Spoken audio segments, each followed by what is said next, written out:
Lepo pozdravljeni iz Ananda Studia v živo. Ja, najprej bom prebral nagovor za naš današnji live z doktorico Biljano Kwan. Lepo pozdravljeni vsi skupaj.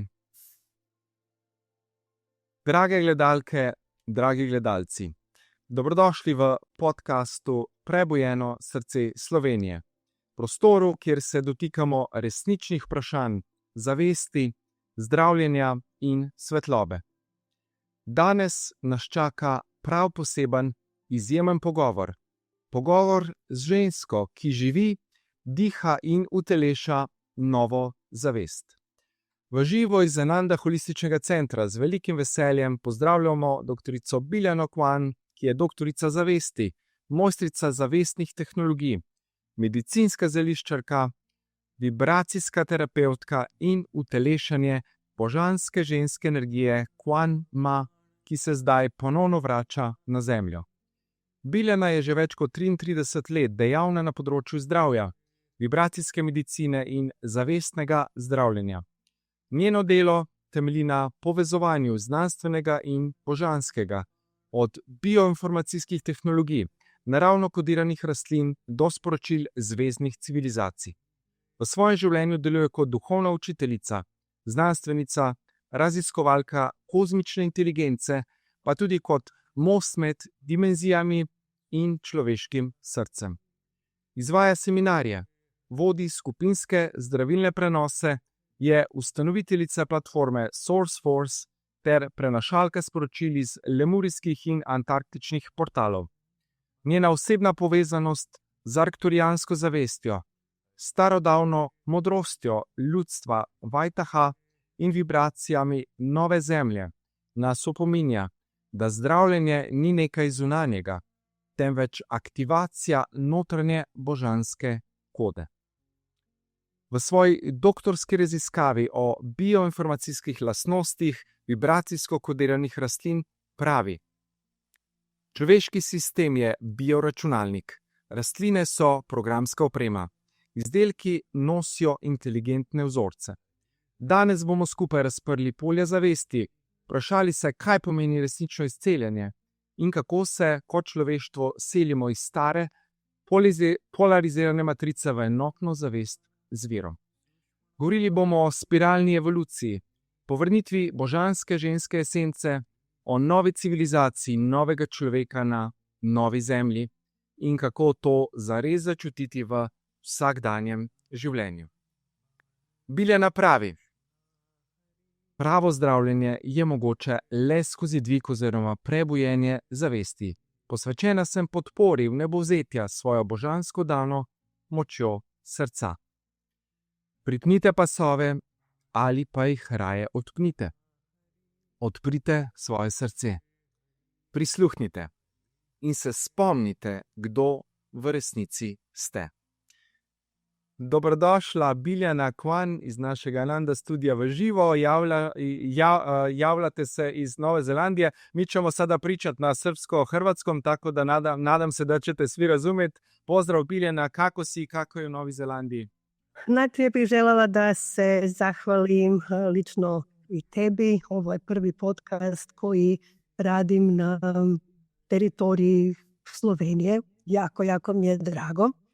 I pozdravljam naročito sve ljude koji su sa nama i koji su se uključili da bi doživjeli još neku interesantnu viziju, znanje i uzdizanje. Ovdje na Zelandu je jedna jako blaga zima.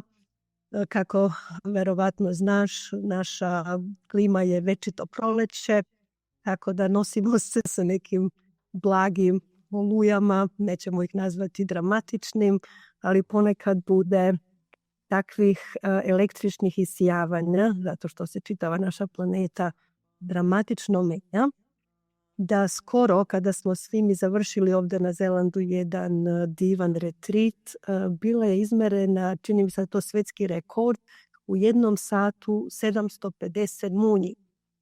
Tako da eto, dobro smo malo električno, ima uzdizanje svesti. Baš zanimljivo, da.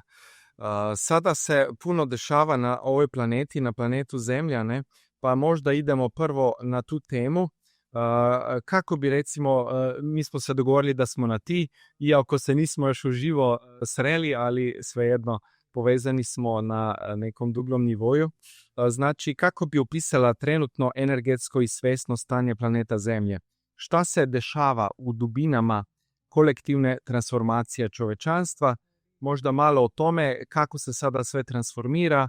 Znamo, još uvijek su neki ratovi, vjerovatno je to neko čišćenje kolektivne svijesti čovečanstva kroz sve što smo mi prošli u tisućljećima, recimo svega što se dešavalo na toj planeti, pa sada vjerovatno dolazi ova zlatna doba koju svi čekamo, radujemo se.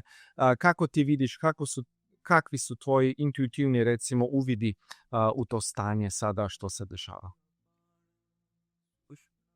Jako, jako interesantno i novo, čak i jedno individualno iskustvo koje ću malo kasnije objasniti, kroz koje još sada prolazim, ali tiče se svih nas, pa željela bih da ga podelim i u ovom kontekstu.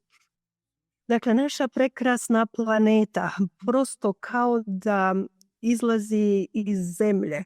Zemlja izlazi iz zemlje. Kad je jedna mala semenka i počinje da raste, ima neku fazu koja je tako mirna, događa se pod zemljom, razvija se polako i onda u jednom trenutku krene u tu svetlost, to nešto novo.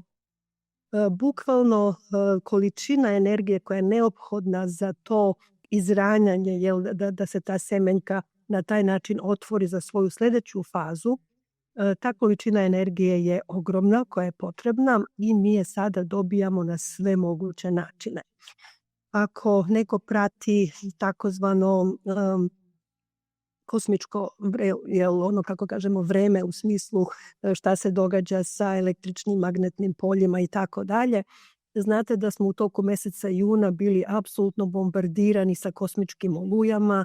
Prva X koja je bila još 1. juna i onda sada je pre 2-3 dana.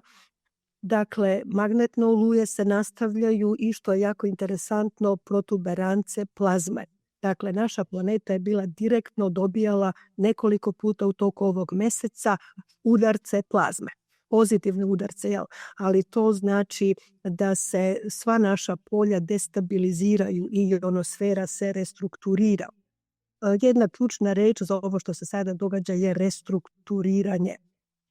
Onda pojavilo se nešto što je zbunilo sve moguće naučnike, čak i ove koje ja pratim, recimo Stephen Burns koji je geofizicist, međutim sa velikim razumevanjem o spiritualnim konotacijama i on to sve tako povezuje i on je bio frapiran da smo izmerili tačno, precizno količinu nekih impulsa koji nikada do sada nisu bili izmereni na planeti. On objašnjava da to dolazi iz dubokog kosmosa i onda se na neki način pretače kroz čitav naš sistem, solarni sistem i onda se koncentrirano šalje na našu planetu kroz sunce, kroz sunčane protuberance. Sunce je sa zemljom sad napravilo jedan mostić, jedan baš energetski most kroz koji sve ove energije stižu na našu planetu i zbunjuju naučnike. Zašto je taj impuls toliko neobičan? Zato što je izmereno da su frekvence podudarne sa frekvencama našeg mozga i svesti. Dakle, ako smo ikada govorili o promjeni svesti, o rastu, o ekspanziji, dakle, evo sada i na neki način fizički dokazi koji pokazuju da univerz nas bombardira sada sa divnim novim energijama. I to nije slučajno zašto i kako, možda o tome malo kasnije ponovo, ali eto, to je trenutačna, prilično dramatična situacija.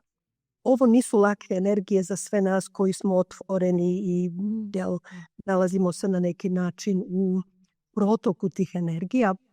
I evo ja ću opisati na kratko jedno iskustvo od pre nedelju dana, jer dobijam informacije da će to biti značajno apsolutno za sve nas.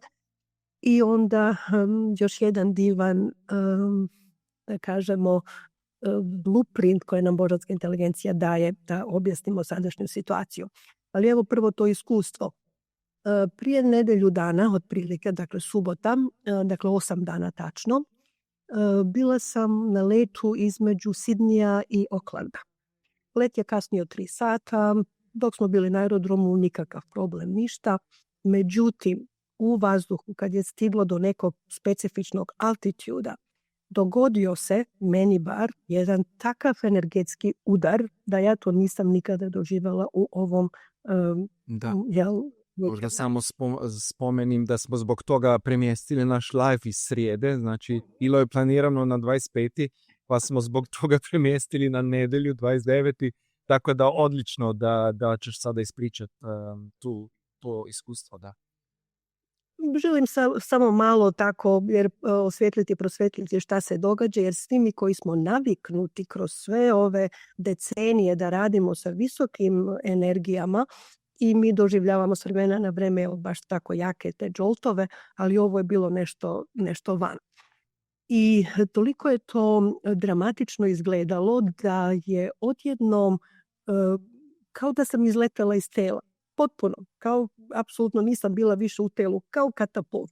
Ako iko doživeo izleteti iz tela situaciju, znate da to nije niti udobno, niti prijatno i onda polako se vraćamo, jel? I prolazimo kroz sva ta visoka polja i pojavio se bukvalno kao nagon za povraćanje. Ništa se fizički ne povraća, međutim kao da neki toksin, neki aspekt koji treba da se energetski eliminiše. Glava je imala takva pulsiranja i valjda zato što se sve ovo događa u avionu, naravno posada, šta je sada, da li ste dobro i tako dalje. Ja nisam mogla u nekim trenucima reč izustiti, nego samo ovako odmaknem da sam u redu, da sam svjesna, ali nije se moglo funkcionisati nikako. Međutim, naravno, oni su pozvali medicinsku ekipu na naše sletanje u Auckland i naravno medicinska ekipa pregleda sve moguće što se moglo pregledati, sve normalno. I pritisak, i srce, i palpacija, i zenice, i oksigenacija, i disanje, i mišići, tonus, sve. Dakle, sa medicinske daške oni kažu, vi ste zdravi, ništa vam ne fali. A ja ne mogu stajati nogama, bukvalno, ovako mi se sve to mešalo.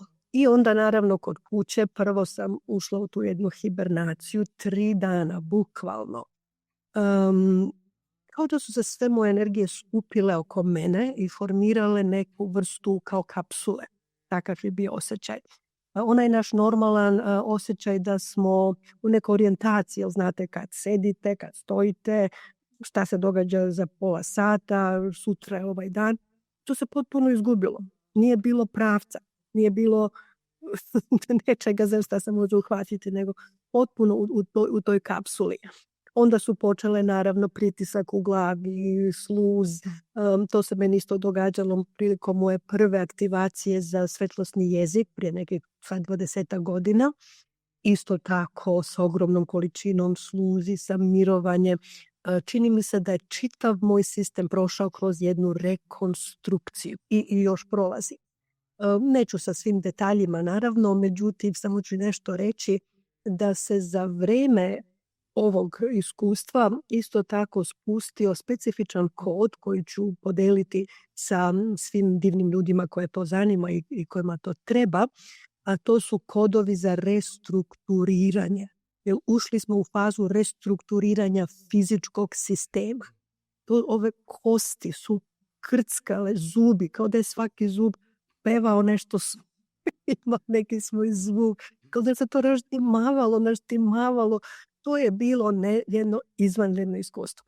Evo, neću uzimati previše vremena od vremena danas, ali da znamo da smo u jakim fazama i da sve ono što nam je najavljivano i kako smo se pripremali, da se to zapravo stvarno sada događa potentno. Da, baš nekako svi vjerovatno osjetimo kako se mijenja struktura tijela, kako svi idemo na neke više frekvencije, više razine svijesti. Naravno, tijelo ponekad ima poteškoće sa tim, jer se mora prilagoditi na te nove energije koje sada dolaze na zemlju. Tako da možda na tom polju nešto isto rečemo. o aktivaciji Kristusove svijesti i Magdaleninim kodama koje se sada nekako spuštaju na ovu zemlju, što je nekako možda, ako je to neka božanska reaktivacija zemlje, čovječanstva, da li sada mi započinjemo novu civilizaciju? O, da. Da. To je to. Apsolutno.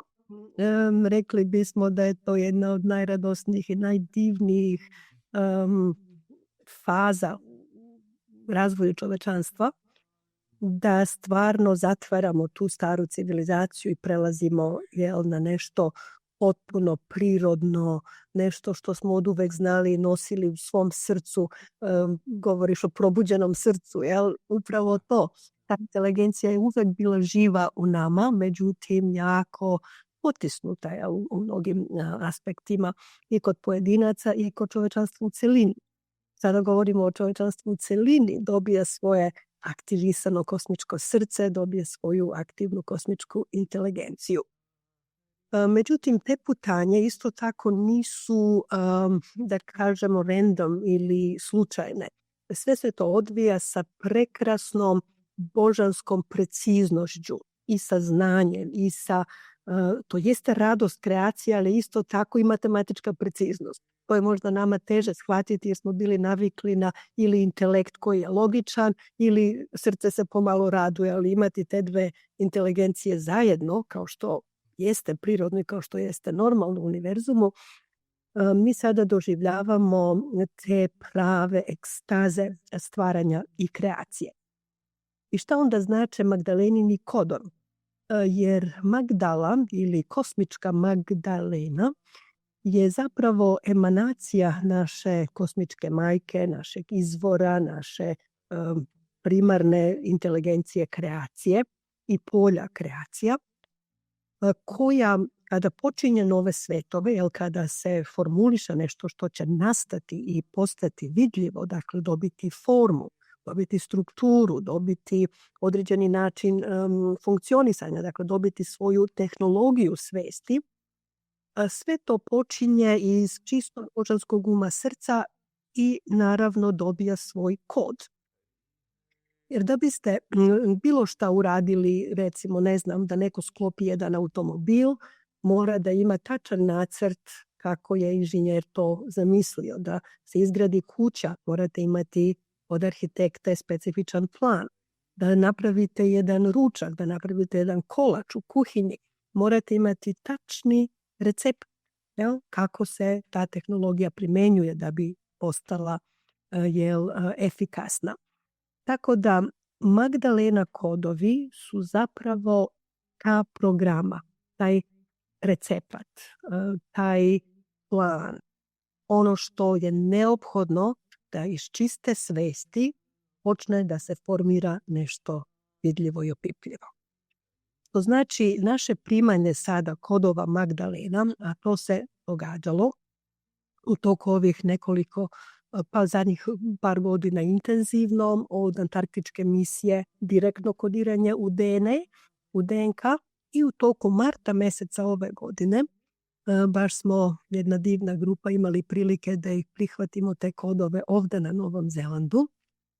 Dobili smo trostruki 555 Magdalena kod za naše novo čovečanstvo. Zato nije ni čudo što se sva ova restrukturiranja događaju, zato što se to novo pojavljuje sa velikom snagom. Dakle, božanska inteligencija u akciji. I onda, kad nastavimo dalje, kad pogledamo taj Magdalena kod, naše stvaranje nije nešto što se dogodi jedanput pa onda traje. To je bila iluzija malog uma. Naše stvaranje se događa non stop, tako da Magdalena kod je non stop aktivan. On postaje sada poveznica između naše svesti i šta ćemo kreirati u svojim individualnim životima, šta i kako ćemo kreirati na nivou društva, šta i kako ćemo kreirati na nivou čitavog čovečanstva. Dakle, dobijamo specifične kodove koji su nama sada otkrovenje. Upravo to. Dogodilo nam se otkrovenje. Ludo, da.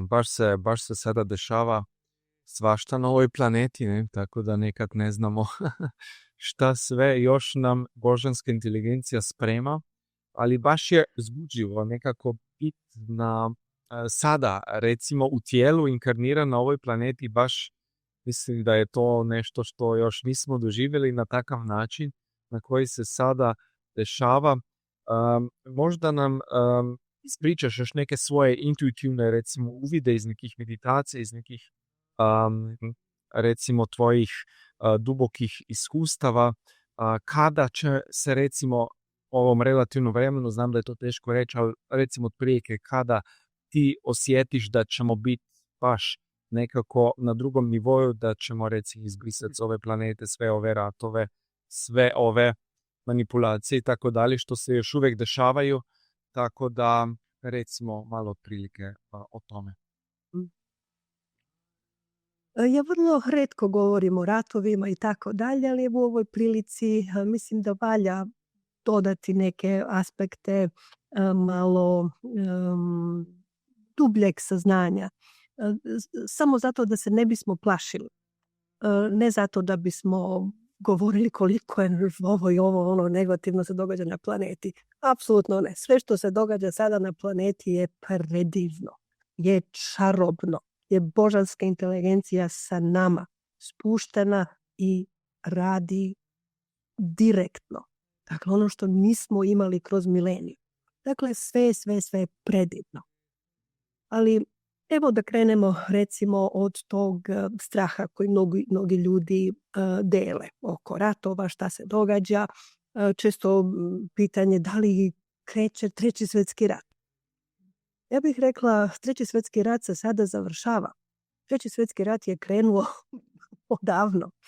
Negde, nakon što se završio Drugi svjetski rat, takozvane negativne sile, ja ih zovem izgubljene dušice, one su se samo malo regrupirale i odatle iz Južne Amerike krenule su ponovo u svoje misije.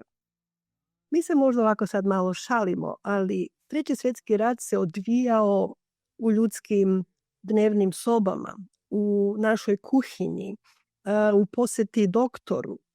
Ne odvija se kad neke velike bombe padnu negde ovamo tamo. Ovo što se sada događa, to su igrarije. Nemojte to uzimati ozbiljno. To je samo da bi se strah povećavao i uvećavao. Dakle, nije Treći svjetski rat da je neka raketa grunula ovamo ili nešto se dogodilo onamo. Iluzija. Međutim, od tih nekih 50 godina pa nadalje, ove sile koje su se borile i pokušavale da na neki način kontrolišu svet, da na neki način favoriziraju taj elitizam, da je jedna klasa privilegovana, a drugi nisu i tako dalje. To je toliko van pameti i van svakog normalnog božanskog zakona i načina postojanja, da se ne da rečima opisati. Ali se događalo ljudima. Te sile su počele da se umeću i upliču i da vode Treći svjetski rat kroz bankovni sistem, kroz farmaceutske industrije. To je bilo najlakše. Što se dogodilo nakon Drugog svjetskog rata? Recimo, Berlin je bio sravnjen sa zemljom, ali jedina struktura koja je ostala su bile Farben factories ili faktorije, kako se zove, fabrike Farben. To su bili Hitlerovi desna ruka za kemijske strahote. Doktor Farben i njegov sin nisu bili uhapšeni, nego su bili sprovedeni u Ameriku, ali nisu odgovarali kao ratni zločinci. Ostali su sada dio američkog sistema, pa su nastavili da rade za Amerikance. Šta se dogodilo nakon Drugog svjetskog rata? Odjednom sve zemlje su se toliko zabrinule za vaše zube da hoće odmah da vam daju fluorid u vodi, u pasti za zube su stavljani fluoridi, voda je posvuda klorirana, so koja se koristi svakog dana je jodirana zbog toga da se gušavost ne pojavi i tako dalje. To su laži, paralaži, lažnjenja i blatantno korišćenje takozvane nauke da se proda ljudima ono što nikako nije za njihovo dobro, nego apsolutno suprotno. Jer svi ovi elementi koje sam navela su halogeni elementi.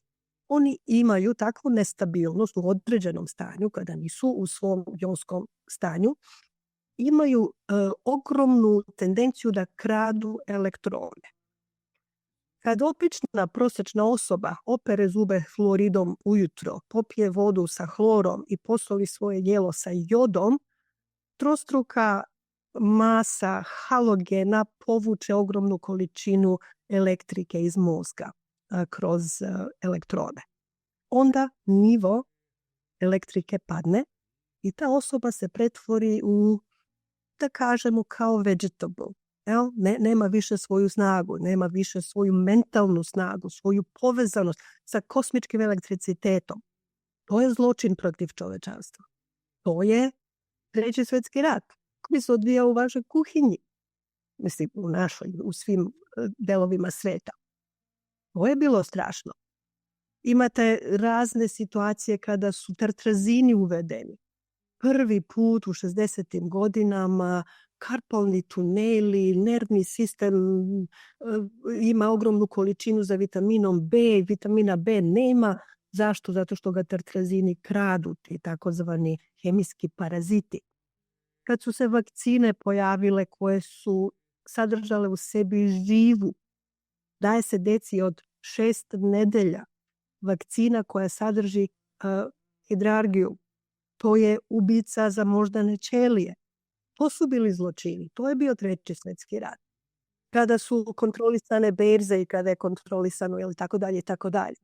Kada je Kina anektirala Tibet, 59. godine, čini mi se da je to bilo, uništila sve najveće moguće spiritualne, da kažem, u to doba hramove i znanja i linije i tako dalje. Svet nije maknuo prstom. To je bio napad na čovečanstvo. To je bila jedna velika bitka Trećeg svjetskog rata. I tako dalje, i tako dalje. Duža je to priča, ali samo da steknemo svest da nije sada vreme Trećeg svjetskog rata. Sada je vreme kraja Trećeg svjetskog rata i kraja svih ratova i kraja svih budalaština čovečanstva. Zašto? Zato što se budimo ponovo u istini.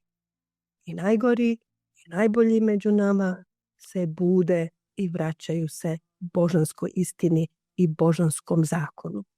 I onda prestaje čitavo ludilo. Da, odlično. Jedno objašnjenje oko ratov. Da, super si to ispričala, da.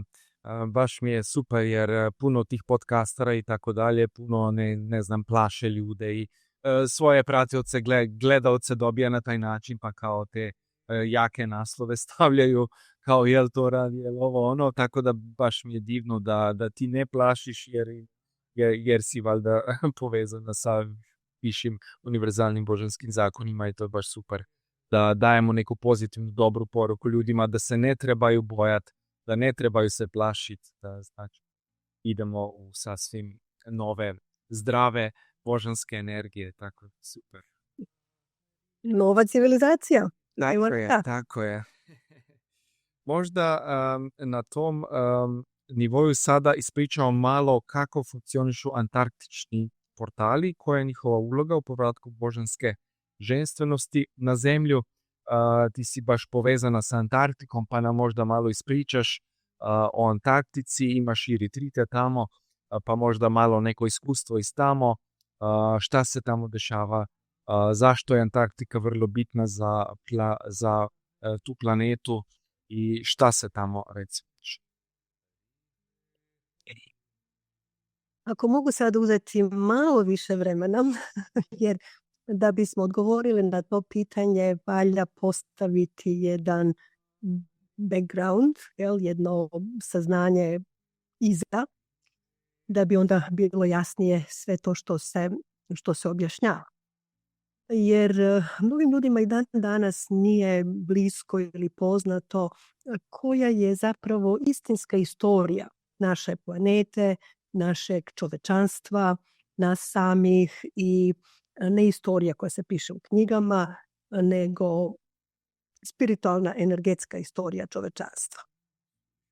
Pa bismo onda krenuli malo sa tom prvom civilizacijom koju možemo nazvati antarktička civilizacija, ali božansko saznanje, naš božanski izvor, naša majka, kreator, koja sve zna, ume i razume, je konačno malo više osvjetlila i prosvjetlila te aspekte našeg postojanja, zato što je neophodan aspekt našeg buđenja.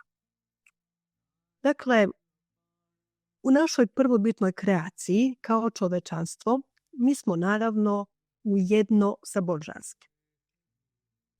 Možda ljudi imaju svoje ideje šta je božansko, šta smo mi i tako dalje. Naravno, vrijeme je sada za isceljenje i našeg najdubljeg suodnosa sa božanskim, isceljenje našeg suodnosa sa nama samima, ali to u sljedećem kontekstu. Međutim, ako krenemo samo od te kreacije, možemo je odmah nazvati rajska kreacija. Zato što kad sve funkcioniše na božanski način, kad mi funkcionišemo po božanskim principima i po božanskim, ajde nazovimo ih zakonima, ili po božanskom poretku, onda ne može biti ništa drugo osim rajsko postojanje, u kome uživamo u kreaciji, stvaramo šta god hoćemo, doživljavamo ekstazu za ekstazom, sve je nekako lepo i divno i krasno. To je primarno. Pozadini samo da kažem, vidimo neke slike iz Antarktike, sad smo stavili, ako vidiš možda u sredini su te slike, pa možda malo pokomentiraš ako nešto vidiš, baš pa ti nešto svane. Antarktička misija, da, to su lednici na jugu Čilea i Argentine, koji je dio Antarktika čilena. I da, naravno, radili smo tamo jako i moćno, jer evo ovo što sada objašnjavam zapravo ima svoju praktičnu primjenu. Antarktička misija je krenula, boga mi, ovog maja je bilo tačno 555 dana. Išli smo 1.5 godine i plus sa direktnom DNK misijom. To je jedna poveća i predivna priča. Pripremamo i jednu vrstu dokumentarca oko toga, pa nadam se da će neko sljedeće doba biti jasnije i sa više detalja, jel? Ali mogu reći da je ta antarktička misija bila za mene jedan od najčudesnijih doživljaja i događaja mog života do sada. Idemo dalje, pa bude sigurno još divota. To prisustvo tog leda, ovo što smo sada vidjeli, evo jedan kratak komentar prije nego nastavim sa dužom pričom. Kad smo se približili tom ledni, energija leda je bila takva da sam ja jednostavno u tom malom minibusu ovako samo pala na stomak preko sedišta i nisam se mogla pomeriti 15 minuta. Vidim ovdje sigurno, mnogi ljudi će se čuti šta ovi svetloradni radci, kako je interesantan njihov život. Međutim, toliko je trebalo 15-20 minuta da se izravnjaju energije od leda, ono što drži Antarktika, kod koji sada daje čovečanstvu, da se samo procesira kroz naš sistem, da se preda kao antarktički kristali, da se preda kao, ne znam ni kako da ga objasnim već, kao poklon čovečanstvu, to su velike i uzvišene stvari. Tako da je to kratak jedan komentar baš na ove fotografije koje smo vidjeli. Odlično. I sada da nastavimo priču, jel? Može? Da, može. Rekla sam, bit će malo poduže, ali evo, neću. Imamo vremena, nismo ograničeni na pola sata kao nekad na televiziji, tako da možemo dosta ispričati. Ako ljude zanima, svakako, bit će mi drago. Dakle, Antarktika je bila naša prva civilizacija, kolevka civilizacije. gdje smo mi živjeli, radili, uživali u jedinstvu sa božanskim. Raj na zemlji. Kada se Antarktika otopi, kada počnu da se pojavljuju čak i na ovoj dimenziji koliko možemo vidjeti te čarobne biljke, rajske bašte Antarktike. To nisu biljke kako ih mi sada znamo, to su biljke visoke svesti koji sjavaju, koji šalju, njihovo semenje je svetleće, njihovi kodovi su čista svetlost, magnetizam, pesma. Zamislite biljke koje vam pevaju, ljuljuškaju vas, koje vas hrane, koje, ne znam, opisujem raj na neki način, ali eto, verujem da ćemo mnogi od nas i u ovom takozvanom inkarnacijskom životu to vidjeti i osjetiti. Jer to nisu samo vizije, to je živa istina, samo se sada svetovi počinju poklapati. Neovisno od toga, raj bude samo zato što smo mi u jedinstvu sa božanskim. Međutim, ljudska civilizacija je odlučila da napravi jedan interesantan eksperiment. A to je da vidimo kako će to izgledati, kako će to biti ako budemo razdvojeni od božanske svesti. To se naravno u istini ne može dogoditi, ali božanska inteligencija svima ispunjava sve želje, šta hoće da kreiraju. Tako da i nama dava jednu takozvanu fiktivnu realnost, jer kaže u istini to ne može biti tako, ali ako hoćete, ja ću vam suziti svest, ići ćete iza vela sećanja, počet ćete da se inkarnirate u svetovima koje nisu baš tako bliski i prijateljski i da vidimo kakav će ovaj eksperiment biti. Ali, pošto odvajanje kreće, nastavit će se sve više i više do onog aspekta kada više ne možete ići dalje i onda se vraćate ponovo u istinu i probudite se. To je bio naš plan. To nam je božanska inteligencija dala. Prvo odvajanje je bilo u toj civilizaciji Ama-Zion. Ama-Zion znači voljen od Boga zajedno sa božanstvom. Svetlosna civilizacija, zvučna civilizacija, kompletna civilizacija. Prvo odvajanje je od 2 stupnjeva. To znači mi smo se odvojili, ali još naše iskustvo nije bilo tako dramatično. Jer još smo imali u istom trenutku kad nešto poželimo, božanska inteligencija to odmah stvara. Imali smo jedinstvo, zajedništvo, svi jedni sa drugima zajedno i ujedno.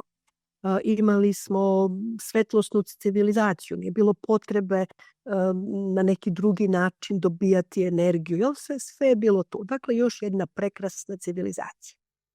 Međutim, Ama-Zion civilizacija nije mogla dugo trajati zato što se razdvajanje sada nastavljalo. I kako smo nastavili da se razdvajamo od božanske inteligencije, pala je ta civilizacija i mi smo se prebačeni smo na sljedeću civilizaciju koja je sada niže frekvence, a to je lemurijanska civilizacija. Lemurijanska civilizacija je bila kada ingerenciju naše božanske majke direktno je sada ona predala prirodi. Priroda je postala naša majka, planeta Zemlja, biljke su postale naša majka. I do dan danas čovečanstvo ne može opstati bez biljaka.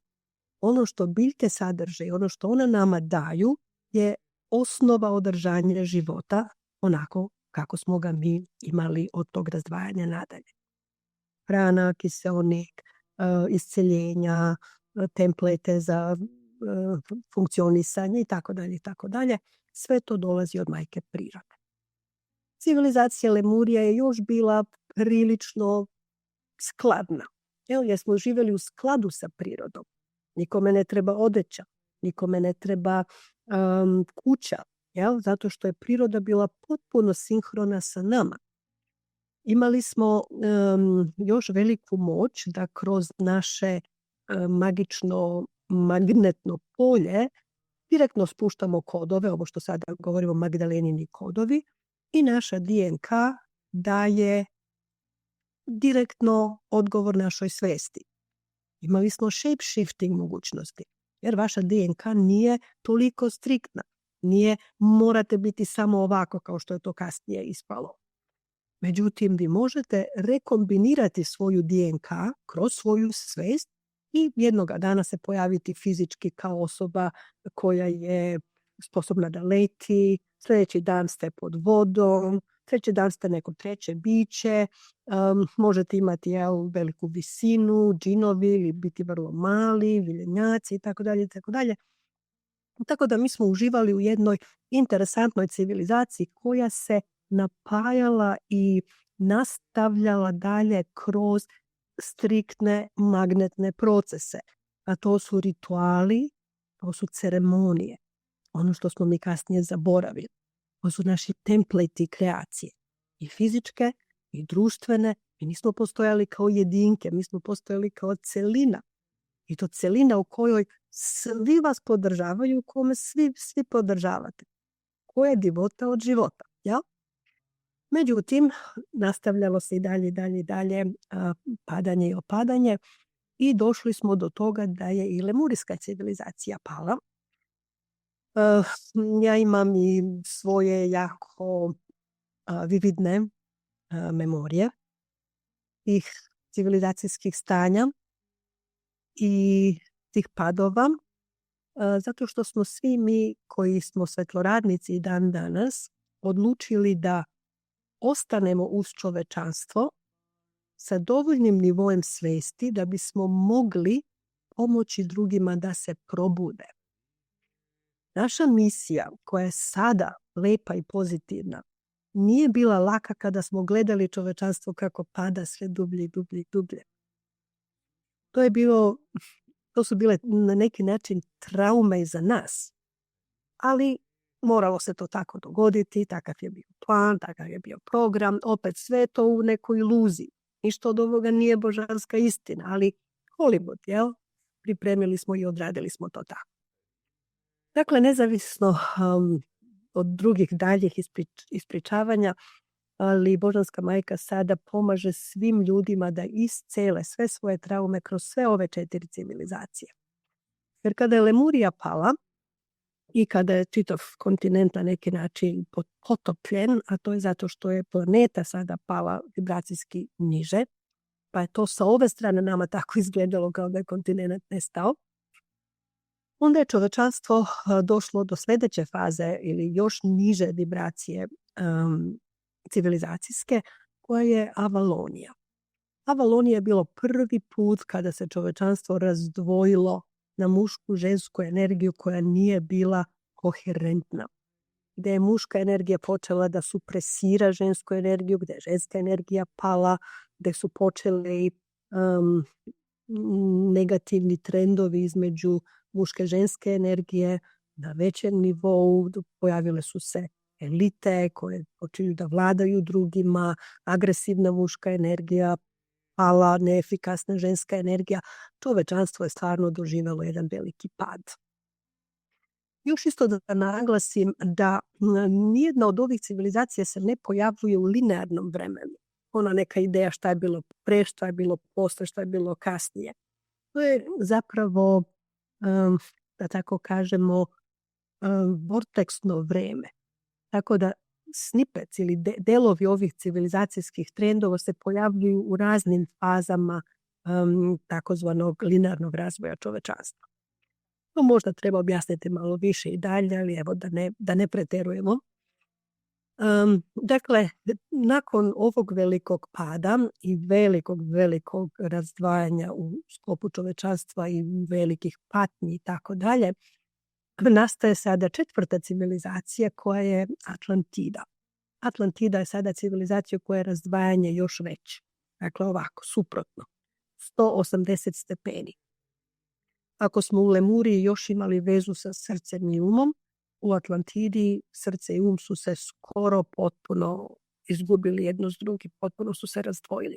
Um koji je pod muškom energijom je pokušao da nametne sve je logika, sve je nauka, sve je moć na taj način, agresija, i to je bila civilizacija koja se dala u tehnologiju, načine života koji nisu ni izdaleka prirodni ili celoviti, tako da naravno ta civilizacija je pala. I kada je pala četvrta ljudska civilizacija, pala je čitava mreža, magnetna mreža čovečanstva, i mi smo se našli, čovečanstvo se našlo kao da je izgubljeno na jednoj loptici koja se pomerila iz svog kosmičkog toka.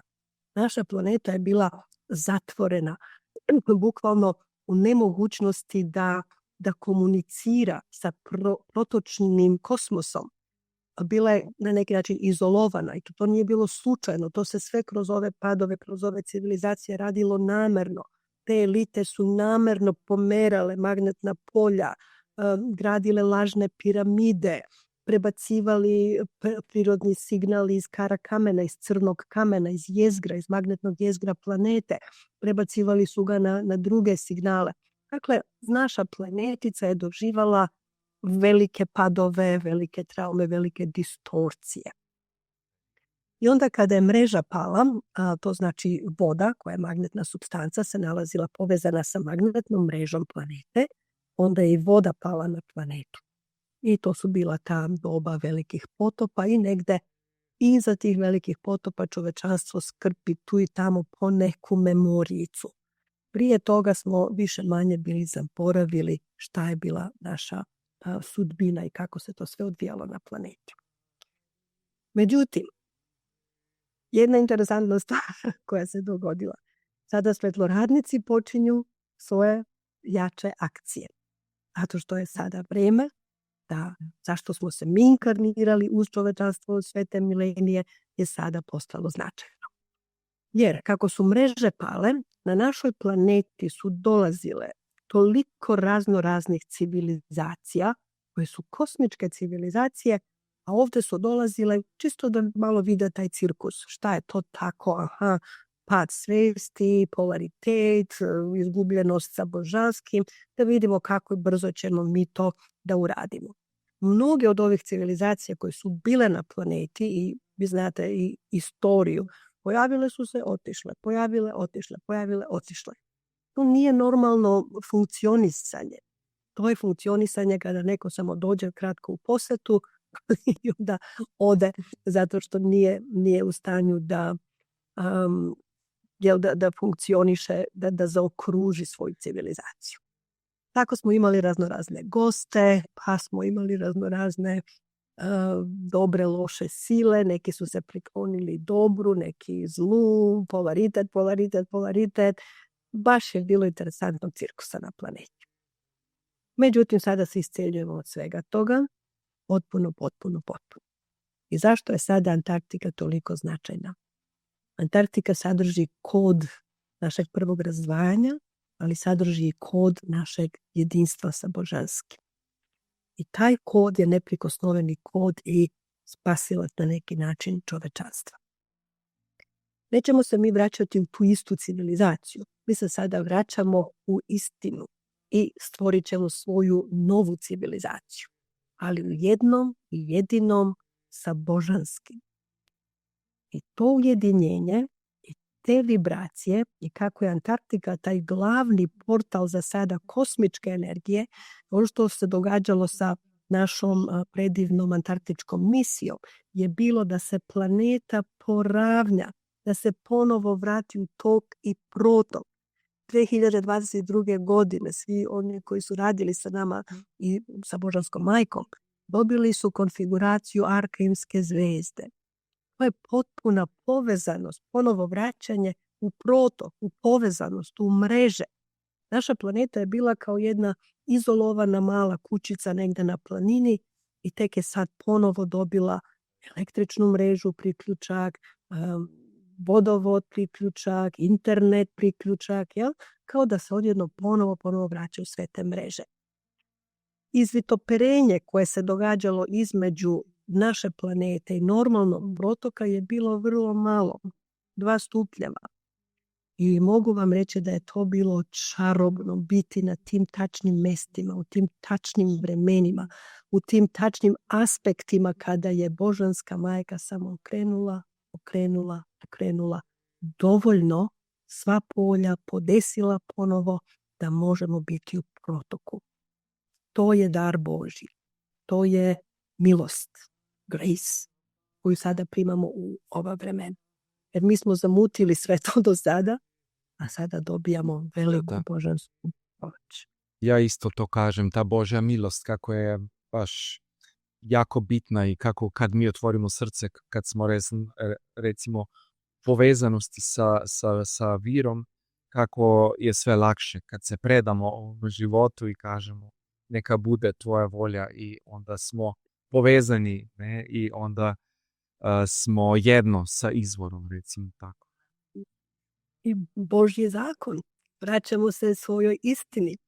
Evo pogledajmo samo u našim jezicima. Svi slovenski jezici imaju koren od takozvanog staroslovenskog, ali i od praslovenskog ili arijanskog jezika. Arijana, Arajana, Magedon, pod.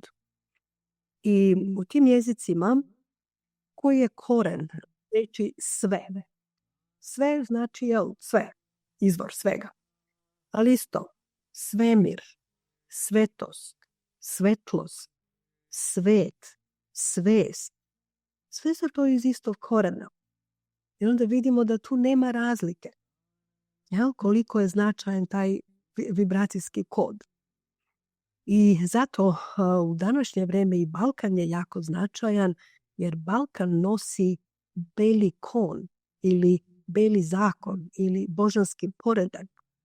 I to nije slučajno. Mi isto imamo službu pojedinačno, ali imamo službu kao nacije, kao regioni i tako dalje.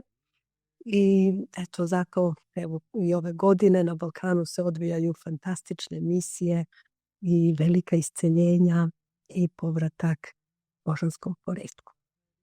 Da, odlično. Ako idemo možda sada na tu temu o isceljenju, recimo svesti, često kažeš da pravo isceljenje je moguće samo kroz udizanje svijesti. Što to konkretno znači recimo u praksi za nekoga koji pati fizički, emocionalno, možda duhovno? Kada se govori ovako, izgleda da je to samo neka interesantna teorija, da svest isceljuje, promjena svesti isceljuje. I onda veliko pitanje bi bilo upravo to, kako je sad ta spiritualnost, praktična spiritualnost, kako će ona pomoći toj osobi.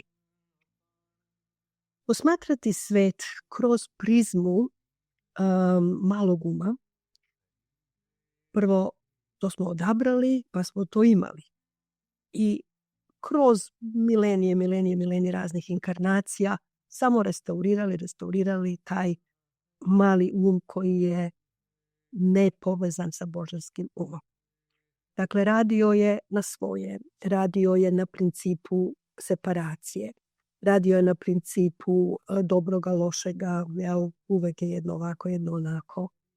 Dakle, ta osoba je imala prilike da se jako odvoji od božanske energije i da se toliko izgubi u tom nekom lavirintu da sva refleksija te izgubljenosti se vraća na neki način, kako smo rekli, fizički, emocionalni, spiritualni, bilo kakav način nekog bola, neke patnje. Jer sve što je patnja, sve što nije u božanskom poretku je zapravo samo i odmicanje od božanskog poretka. Dakle, čitava patnja na našoj planeti, uključujući sve što svaki pojedinac bilo gde na planeti u ovom trenutku ili bilo kada je propatio, je samo zato što se svest bila odmakla od prave čiste božanske svesti. Prvi, recimo, odgovor bi bio vraćanje čistoj božanskoj svesti. Onda mali um bi sigurno stao i rekao, ali kako, ima ovo. Zato božanska inteligencija, kad se jedanput pozove u naše živote, ona počinje da deluje na svim nivoima.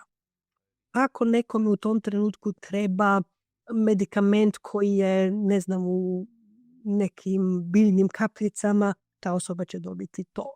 Ako toj osobi treba u tom trenutku jedno veliko restrukturiranje njenog života zato što recimo ta osoba živi život u kome je stalno prezauzeta, u kome nema vremena za sebe, u kome su adrenalke otišle negde vrlo, vrlo dole zato što više ne mogu da održavaju taj nivo stresa i napetosti, onda će ta osoba dobiti pomoć na taj način. Zato je božanska energija uredila razne adekvatne aspekte da pomognu ljudima u tim određenim aspektima i da mogu onda lako i u mistično u jednom trenutku, u jednom kvantnom skoku da preskoče iz nivoa niže svesti na nivo istine i čiste svesti. Nikada nismo imali više pomoći što se ovoga tiče. Evo iz mog rada mogu objasniti svima onima koje to zanima. Recimo, na našoj web stranici nalazi se mali kurs koji se zove Reiki 888. To je jedna intervencija i jedna milost božanska data čovečanstvu u ovo doba kada se ujedinjuje božansko i čovečansko, gde nam daje kod jedinstva. Iz tog koda jedinstva kao naša, da kažemo, emanacija otelotvorenja božanske energije. Dakle, nije više božanstvo negde tamo gore, a mi smo ovde negde dole. To je prvi aspekt svesti koji se isceljuje. Jer je to bila ta separacija. I čovečanstvo je uvek nekako svesno, podsvesno težilo da nekako dođe do nekog božanstva. Gledalo sebe ovde kao da je neka vrsta grešnika, ne valja, čovečanstvo je stalno kao da je breme na ovoj planeti i tako dalje. Dakle, te iluzije se moraju očistiti. Prihvatanjem koda Reiki 888 prihvatamo kod podignute kundalini, Karaj, i kod novog čovečanstva koji stvara iz jedinstva, Raman. Jednostavno i brzo. Mi ne možemo postići te nivoe kroz radnje našeg malog uma ili pokušati da se polako penjemo stepenicama. To su kvantne promene. To treba primiti. To treba otvoriti ovako ruke, hvala, i prepoznati. Mnogi svetloradnici rade na planeti, gde, ko, kako, šta će vas privući. Oni ljudi koji ovo slušaju, negde ih privučem ovaj rad. Kako god stigli do toga, bitno je da smo stigli. Odjednom, kao Reiki 888, mi počinjemo da funkcionišemo na potpuno drugačiji način. Kao da smo se uključili u kosmičku struju, kao da smo se povezali na kosmički internet, onda imamo mogućnost da vrlo brzo otpuštamo programe koje drže te bolove, te patnje i tako dalje, i da propuštamo programe koji su u skladu sa istinom. Da počnemo živjeti svoj autentični život i onda osetimo, radim sa sobom, ali radim i sa drugim, automatski sam ja sada postao to svetlo.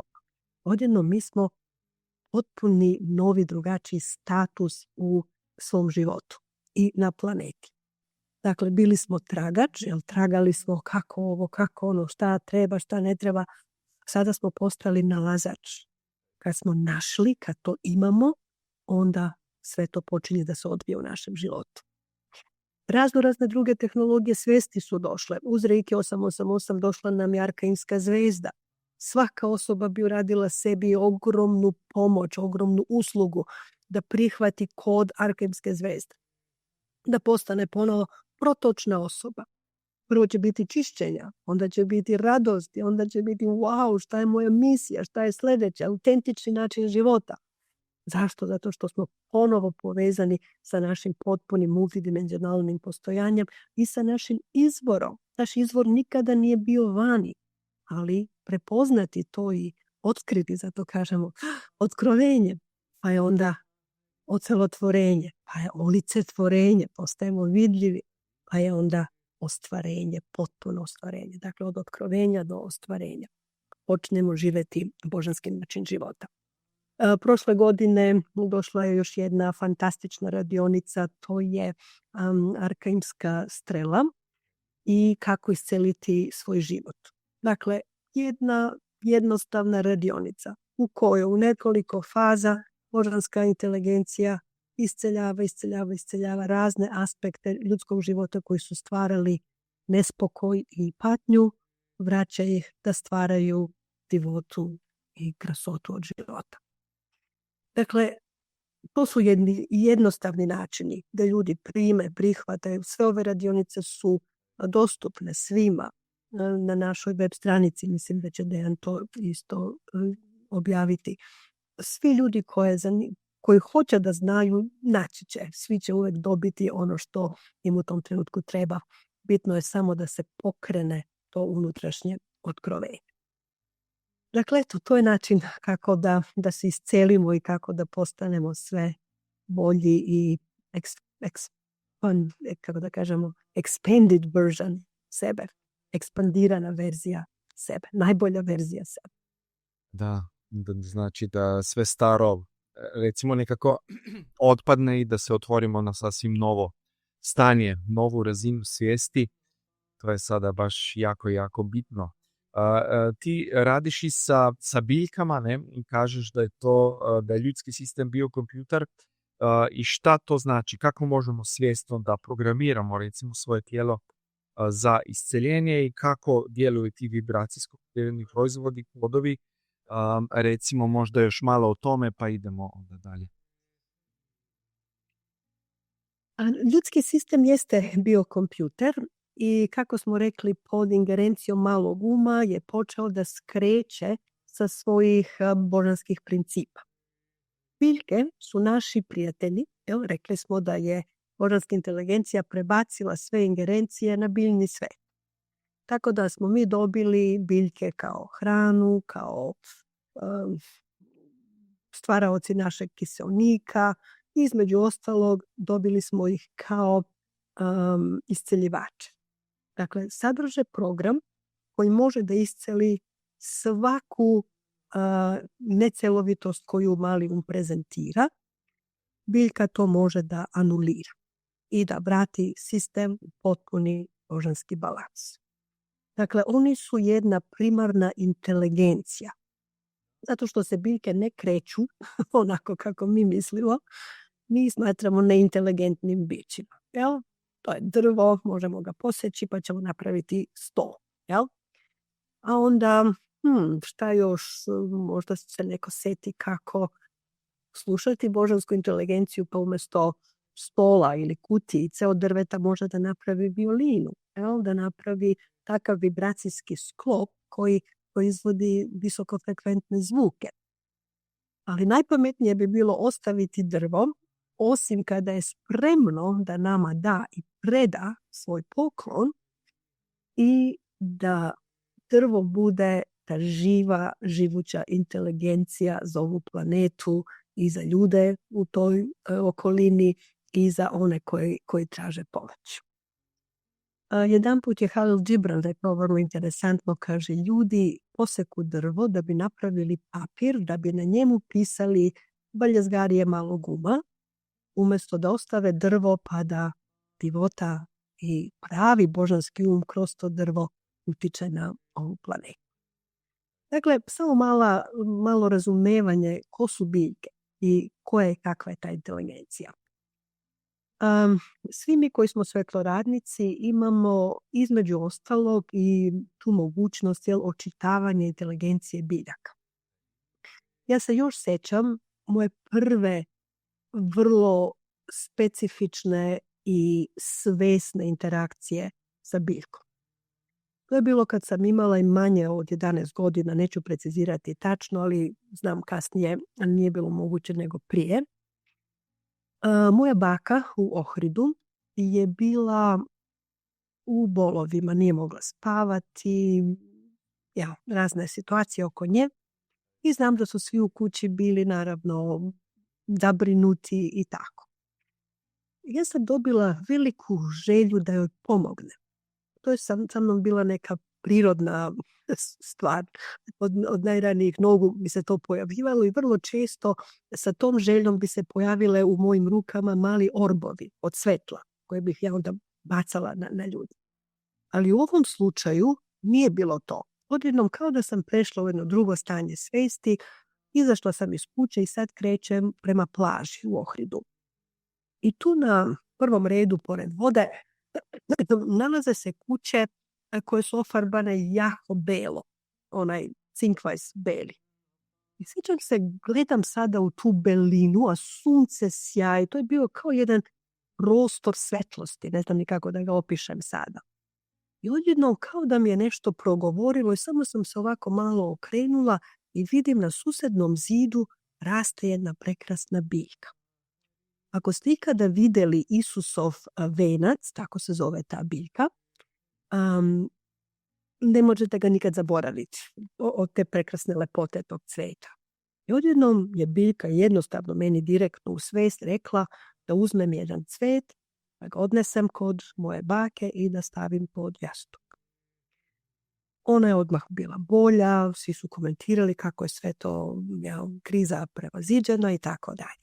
Ja znam da je biljka iscijelila baku. Direktno, kroz svest i kroz želju jednog deteta da pomogne. Ili svakog od nas kad dobije želju da pomogne, božanska majka odmah spusti sve što nam treba.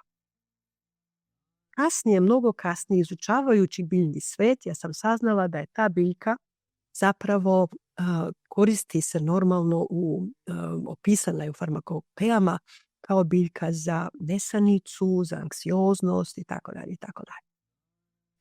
Dakle, zato opisujem ovako ovo malo u detalje, jer možda se događa i drugim ljudima. To su jednostavno naši konekcije sa ovom svešću. I kako sam ja to nastavila, moje oduševljenje sa biljkama je ogromno, a moja pripadnost biljnom svetu je ogromna.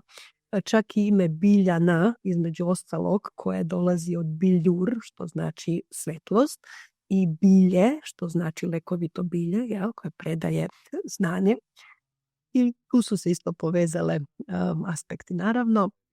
I kroz moje svetloradništvo biljke su nekako počele jedna za drugom da se pojavljuju, da predaju neko iskonsko znanje, da pokazuju kojom treba da ide. To je sve se događalo još dok sam bila na Balkanu, međutim, kad sam došla na Novi Zeland, to je bilo kao kad se ono dete nađe u poslastičarnici. Jer ovaj biljni svet ovdje je božanska majka čuvala, pripremila za ova vremena. Ovo što indigenos Rongoa Novog Zelanda drži i sadrži, a sve je unik, ne raste nigde drugde na svetu, samo tu. I onda sam imala veliku čast da me prepoznaju Tohanga. Viremu Turner je posebno uzeo me pod svoje okrilje, tako reći, jer prepoznaju ljudi ovdje linije Vajtaha. Pa sam s njim imala mnoge lekcije, da tako kažem, u šumi, znanje, način kako se Nongoa prenosi, šta ove biljke sada donose. U ovom trenutku uključuju se visoke trave na visokim planinama, na altitudima, koje sada isto dolaze kroz naše preparate, kroz sisteme za detokse i tako dalje i tako dalje. Tako da biljke daju poklone jedna s drugim non stop. I samo ću još ovo reći, da sa biljnim svetom mi nikada ne idemo direktno u šumu i sad ćemo počupati šta nam padne na pamet. Nikada. Mi dobijemo direktno od te biljke šta će biti poklon, šta je ona spremna da sada čovečanstvu da. I onda vidjet ćete, pokazuje se tačno koja grančica, koji cvetić, koji dio, da li odavde samo s ove biljke ili još tamo. I što je najvažnije, ne trebaju nam ogromne količine biljaka, kako se to ranije radilo, ekstrakti, pa ljudi gutaju kašike tih ekstrakata da bi, biljke rade na puno drugačije načine. One rade na principu energetskog bioprogramiranja.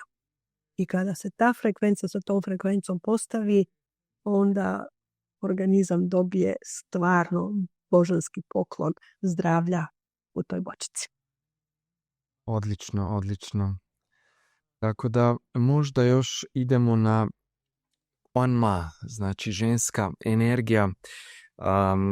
kako se recimo ta esencija sada budi na kolektivnom nivoju, malo smo već ispričali, ali možda još malo više, i kako prepoznamo da smo takozvani star seed, zvezdana duša, i šta onda radimo kada recimo osjetimo taj poziv, za možda još neke koji se ne prepoznaju ili ne znaju, nešto se im dešava, možda neke stvari teške, jer uvijek kažemo da oni koji imamo recimo neki veće, ili što smo odabrali, recimo da smo taj light worker, kako kažemo, imamo i veće izazove, dosta puta veće poteškoće, izazove, recimo i sa svojim zdravljem i sa svojim ljudima, recimo neke inicijatorje dobijemo dosta puta recimo u životu.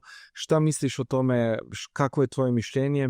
Vjerovatno je tako da imamo treninge, ne? Da bi onda mogli ići još na veću razinu svijesti, pa da bi onda vjerovatno mogli više ljudima pomoć, jer trebamo nekako vlastito iskustvo, tako bar ja osjetim. Da ja moram kroz sve ići, svoje depresije i svoje te stanja uma i psihe, da bi sada recimo mogao biti dobar psihoterapeut, holistički recimo pomoć ljudima, ne? Oba radimo recimo neka isceljenja, pomognemo ljudima da idu kroz te svoje poteškoće zdravstvene, emotivne, u odnosima i tako dalje. Možda kako je tvoje mišljenje, kako ti to vidiš, eto, pa da čujemo. Ajde onda da krenemo od toga.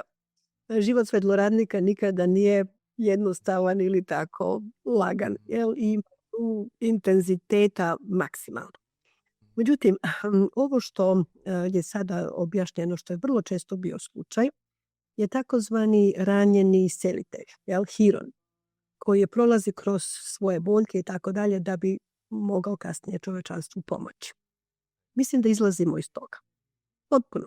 Nema potrebe biti ranjen ili ulaziti u bilo koje frekvence patnje da bi se moglo pomoći. Ono što je najvažnije je da potpuno pročistimo sebe. Produvamo sve raznorazne stvari, priče, situacije, templete koje smo nagomilali kroz, jer mi kao svetloradnici nismo bili imuni na ono što se događalo na planeti, ali smo imali jedan veliku prednost, tako reći, da je naša svest bila čista i da smo bili u mogućnosti da odmah to zapazimo, vidimo, otpustimo i zatražimo od Božanske majke da budemo najbolji instrumenti ljubavi i svetla. Onda ona nas očisti, pročisti na brzaki. Ne znam da li si ikada čuo jedno objašnjenje, ali podelit ću ga ovde. Važi za sve nas, za sve svetloradnike. A to je da smo mi stigli na ovu planetu sa takvim nivoem treninga i znanja, umeća, možda je to bolja reč, i talenata, koji su neophodni za ove naše misije. I Božanska majka je to jedanput meni ovako odgovorila. Kaže, da biste stigli ovde, imate milisekundu prije nego se svest pocepa na crno i belo. Imate milisekundu da zadržite unificiranu svest. I svi smo mi to uradili. Stigli smo u ova tela i odjednom čudimo se gde smo. Naša svest je drugačija, ne sinhroniše sa ovom planetom. Ali tu smo, jer ne znam koliko puta sam u detinjstvu ovako gledala te male ručice i samo se čudim gde sam, šta je ovo, od ovde. I čitav taj svet je bio veoma neobičan. Sigurno deliš isto iskustvo, Dejan, mnogi svetloradnici. Jedna od prvih aspekata o kojima smo mi svesni je da ne pripadamo ovde. Taj veliki osjećaj nepripadanja. Da, crna ovca uvijek. Da. Kako smo se nosili s tim? Nosili smo se svako na svoj način, međutim, to je nas definiralo. I evo što Božanska majka kaže na to naše umeće, kako smo ipak uspeli da stignemo sa tom intaktnom svesti, pa da onda krenemo da radimo i obavljamo svoje misije. Kaže, to je toliko veliki nivo umeća koje ako uporedimo sa nečim što se događa ovdje na planeti, mogli bismo da ga uporedimo sa jednim padobrancem koji će skočiti u mrklu noć, olujnu noć iz aviona sa padobranom i treba da stigne tačno na neko odredište dole piše onaj mali beli krst. I još kaže za to vreme nositi u rukama tanjir sa supom, pa da vam se supa ne prospe. Dakle, kad smo mi uspjeli i stigli do toga, to znači mi imamo veliki trening, znanje i mogućnosti i za sebe. Što znači naša misija onda od tada bude ovako, keks. Ovo se šalim, nemojmo shvatiti direktno, jer bilo je tu turbulencija svega i svačega, načina dovijanja, ja ne znam, nismo bili kao neki živi mali beli đavolčići da preživimo pritiske ovog sveta. Ja se sjećam kao dete bih rekla ne mogu više u školu, previše mi je energija. Nije bilo nikakvog problema sa akademskom stranom, uvek najbolji đaci, sve to, bez problema. Međutim, ja znam petak, u ponedeljak neću da idem u školu. A ne možemo reći roditeljima, evo, dovoljno mi je škole za ovaj trenutak, hoću da se odmorim. I šta se dogodi? Ja sam znala da mogu svojim mislima da utičem na telo. Ja bih tog vikenda dobila neku temperaturicu, kao grlo me zaboli, i tu ponedeljak ne idem u školu. Tako smo mi izmišljali te naše, ne znam, stvari i priče. I vreme je da se očistimo od svega toga jer nam nije neophodno. Jel? Bolje smo efikasni kad smo čisti. Kad je protočnost kroz nas jaka i velika. I onda dogodi se recimo puno puta ljudi oko nas, jel? Bukvalno crpe energiju, hoće da se priključe, pa to onda bila na neki način borba te zaštite, jel? Otkačiti ono što nije način pomaganja da bi se mogli pomoći na pravi način. I to se odnosilo i na naše relacije i na ljude oko nas i možda na prijateljstva, na ljubavna partnerstva, na sve to. Nije lako biti u novoj svesti, a funkcionisati i u ovom svetu. Ali uspjeli smo, jel? Stigli smo do ovde. Da, odlično. Da, svi smo mi išli preko tih raznih faza u životu, pa da smo si skrirali neku bolest, da smo onda imali neke benefite, neke takozvane koristi, ne? Tako da, ali nekako je sada smo skontili da to nema smisla, da si kreiramo bolest da bi ne znam šta dobili, da možemo biti u redu ako smo, kako kažeš, u protoku, kako smo povezani sa virom, sa izvorom, i onda nam je puno lakše i raditi sa otvorenim srcem za ljudi i recimo lakše idemo na veću razinu svijesti. Kako možda ti vidiš recimo neki duhovni razvoj, duhovno oslobođenje, preko kojih faza sve moramo da idemo da bi onda na kraju došli do nekog, recimo, kako kažemo, to prosvjetljenje ili šta god. Puno je duhovnih škola, puno različitih recimo puti do tamo. Kakav je recimo tvoj put, kako ti osjetiš sve to, pa da nam možda nekako ispričaš to, taj svoj put, svoje duše, kako si išla preko različitih iskustava i da si sada recimo došla do te razine svijesti gdje si danas i da tako vidiš i onda pomogneš ljudima, ne? U mom sopstvenom životu nije bilo, čini mi se, puta da se dođe do svesti, jer nekako svest je bila tu od samog početka. To je primarno, to je uvek bilo uz mene. Međutim, način funkcionisanja u ovom svetu se dramatično menjao kroz određene faze. I sjećam se u prvim godinama baš je bilo problema sa emocionalnim telom. Dakle, sve na planeti što bih mogla da vidim, osjetim, saznam, mi je stvaralo emocionalnu reakciju. A to nije niti pametno, niti dobro, niti korisno. I onda naravno tendencija je bila šta tražim ovdje, hoću da idem. Sjećam se mojih jadnih roditelja koji su bili divni ljudi, obrazovani, pametni, prekrasni roditelji. Ništa u mom životu nije bilo da nešto manjka ili da fali ili da ne valja. Međutim, kao da sam patila zbog patnje čitavog sveta. I često puta bi me pitali, šta tebi fali? Šta s tobom nije u redu? Ali oni nisu mogli razumeti taj osjećaj jedinstva sa svim.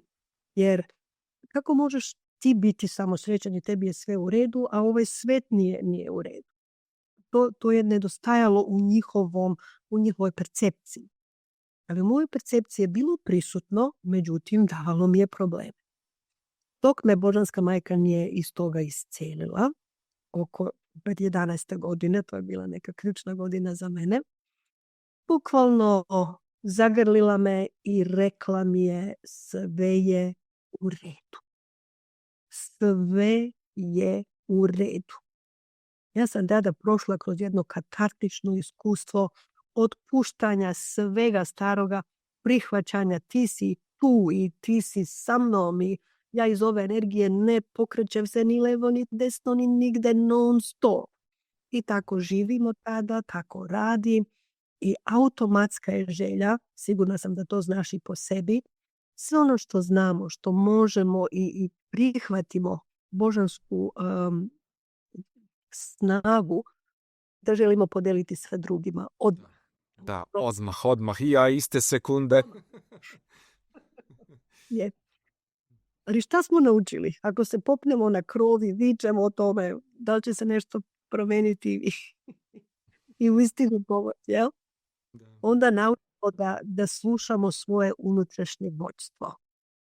I ovo što si pitao prije, kao recimo koja bi bila preporuka ili koja je moja putanja ili šta bih preporučila ljudima, primimo grace, primimo milost božansku, jer nam se daje štedro. Niti treba da budemo ne znam koliko pametni, niti koliko disciplinirani, niti ovo da uradimo, niti ono. U redu je da imamo neke svoje škole, neke načine, to. Ali kroz mene je Božanska majka krenula da šalje božansku milost. Samo da je ljudi prihvate. Kroz glas, to je vibracijski kod Magdalena, jel?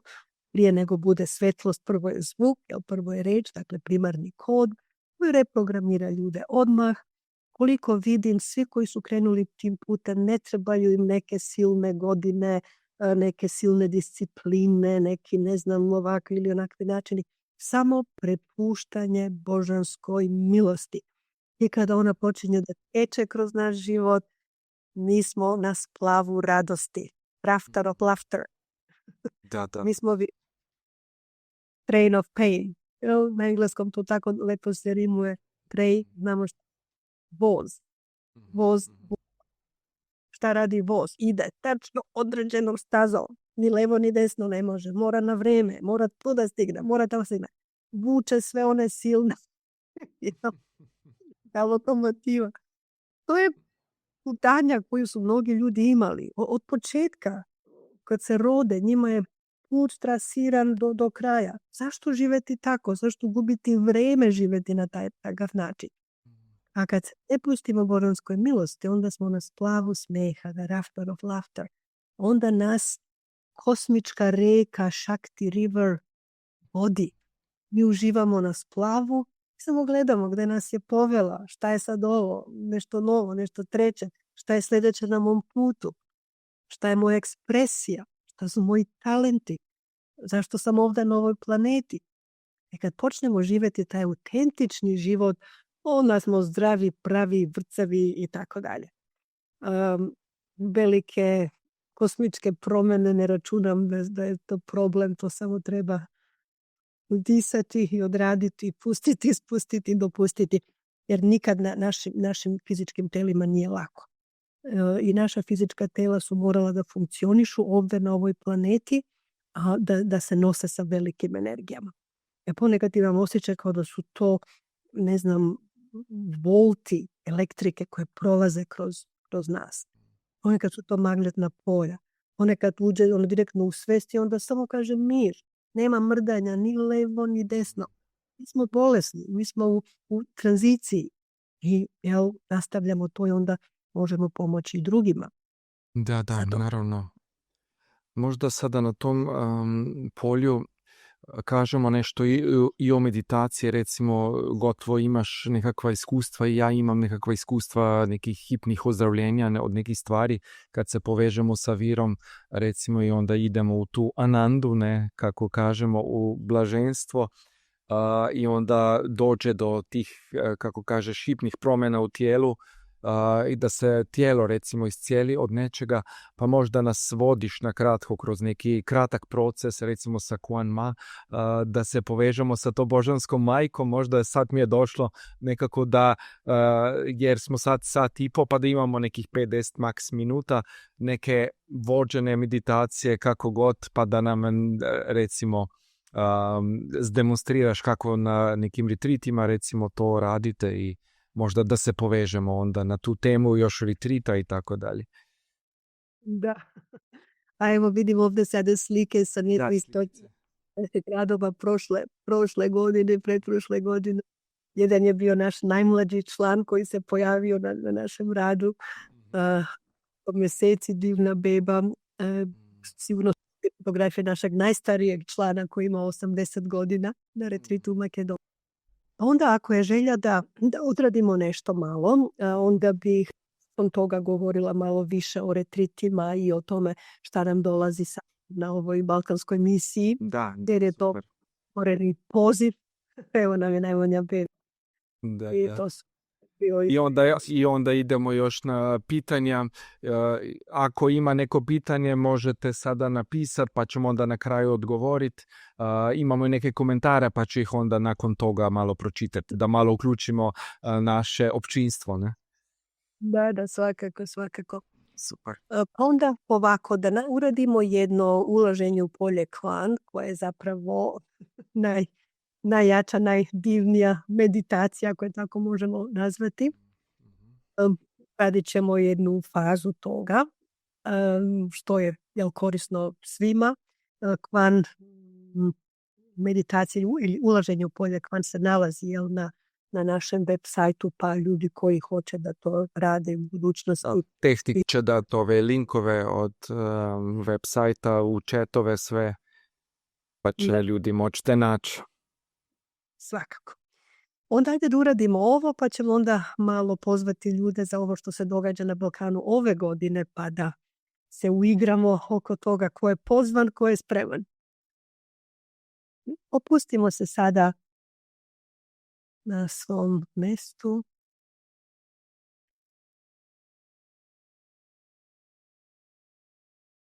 Osjetimo polako kako kroz naš dah smo povezani sa našim unutrašnjim bićem.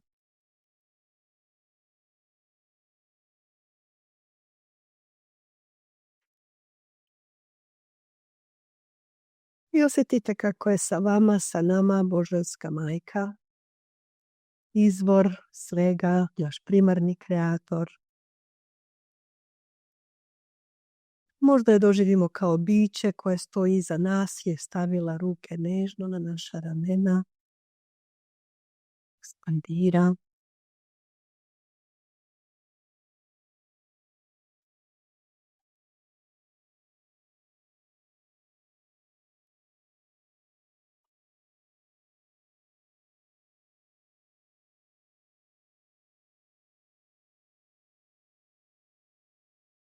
Isto tako stoji ispred nas, pa je stavila ruke direktno u naše grudi i drži naše srce. To je energija koja nikada neće otpustiti naše srce, koja je sigurna da nam uvek da lepotu i podršku. I sada sa svakim udisajem osjetimo kako raste, ekspandira u nama energija srca, postaje svetlija, snažnija, puna zvuka, ljubavi, kao cvrkut ptica u rajskoj bašti i mio mirisa. Osjetimo ekspanziju srca u svim pravcima. Sa svakim udisajem i sa svakim izdisajem sada ta energija raste, ekspandira u našoj auri. Svaki udisaj raste energija srca, ekspandira u svim pravcima. Svaki izdisaj raste energija.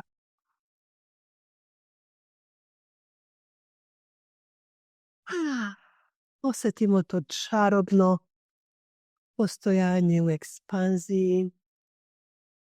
Nema restrikcije. Udahom raste srce, sa izdahom raste aura. Udahom raste energija srca, sa izdahom raste energija. Sada kad osjetimo da smo potpuno u božanskoj energiji, idemo sa punom svešću do sve ćelije našeg sistema. Radujemo se sa njima, vidimo kako su naše ćelije bukvalno žive, radosne, fluktuiraju.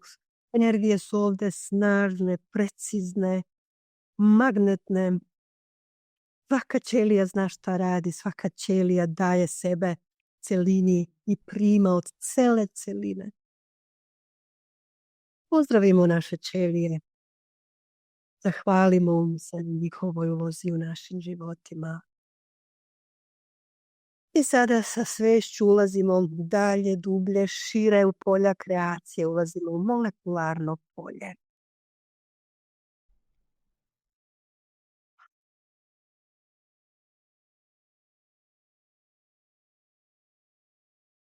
Osjetimo kako su energije različite. Kako su šire, lepršavije, eteričnije, a nekako snažnije. Sve molekule su kao Lego kockice univerzuma, kojih su naše ćelije izgrađene, od kojih su naši svetovi izgrađeni. Hvalimo se molekulama na njihovoj ulozi u kosmičkom postanju.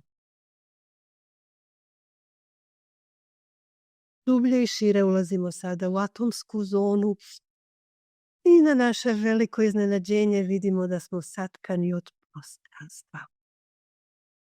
Atomi nisu male čestice. Ako naš mali hoće da veruje, atomi su ogromna prostranstva punih polja povezanosti. Osjetimo vibracije elektrona, jezgru, neutrona, protona, bozona, kvarkova, kao da smo ušli u čudesnu zemlju iza ogledala, kada lisa u zemlji čuda uđe u čudo. Onda vidimo kakve su to boje, frekvence, energije, zvukovi, mirisi koji stvaraju sva polja. Polako stižemo do božanske čestice. I odatle, zahvaljujući atomima na njihovoj funkciji u našim životima, ulazimo u polje. U polje čistog izvora.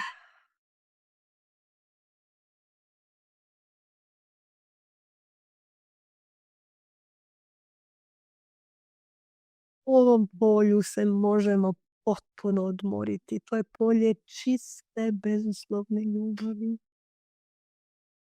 Nema ničega da nas uznemirava. Nema ničega za interakciju.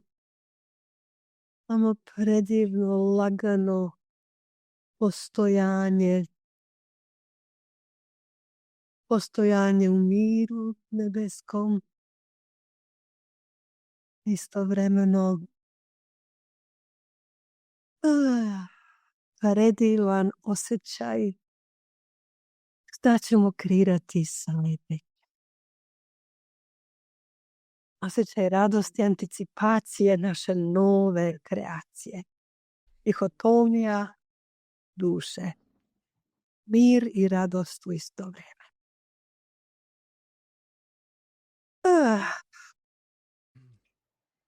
Nadam se da su svi osjetili i doživjeli Da, vrlo jako. ekspanziju polju kvan. Hvala. Super. Hvala. Pa onda u ovom aspektu hoću par stvari da kažem. Odlično, može. Ove godine na Balkanu, na našem retritu u Makedoniji, idemo Božanskoj majci na pokajanje i poklonenje. Da kažemo u ime svih, čitavog čovečanstva i nas samih, da smo spremni da otpustimo to odvajanje od nje. Da se kajemo da smo to tako uradili. Da hoćemo nazad kod mame. Da hoćemo da potpuno u ime čitavog čovečanstva kažemo izvini da smo stvorili od tvojih lepota i od tvojih divota, da smo stvorili svet razdora, patnji, nemanja, svega toga. Kajemo se, hvala Majko Božanska. To je ritual, to je ceremonija koja se mora odviti za čitavo čovečanstvo. I sa velikom radošću to donosim na Balkan nakon ovih fenomenalnih spuštanja kodova kroz Novi Zeland. Rad na misijama koje su na Kazahstanu i u Rusiji donele toliko tvorenje, da padaju maske, da se pokajemo, da kažemo majci nećemo više ovaj lažni svet, nećemo više ove lažne maske, hoćemo istinu. I onda poklonenje, da se poklonimo i kažemo hvala majko, prihvatamo te u svim aspektima života, hvala. Ovo će se odvijati na jednom posebnom mjestu u selu Barešani u Makedoniji. Posjetit ćemo mnoga fantastična mjesta i manastir Rajčica, Raji. I Kokino, to je mjesto gdje se povezuje Arkaim u Rusiji, na kome sam imala takve predivne, magične spuštanja i kodove, da sam ja sedela u centru tog Arkaima, povela nas je vodičkinja iz muzeja posebno i ostavila me tu u centru da mogu da odradim čitav rad. Povela je tih još dvoje ljudi koji su bili sa nama dalje. Ja sam imala čitav Arkaim pred sobom, otvoren. Tu su se odvijale čuda i čudesa. Da sam na kraju kad sam legla ovako na tu travu, to je bilo raj na zemlji. Osjećaj takvog blaženstva. Jer svi mi imamo radosti u životu, deca su se rodila, zaljubljeni smo, ovo se događa, ono se događa.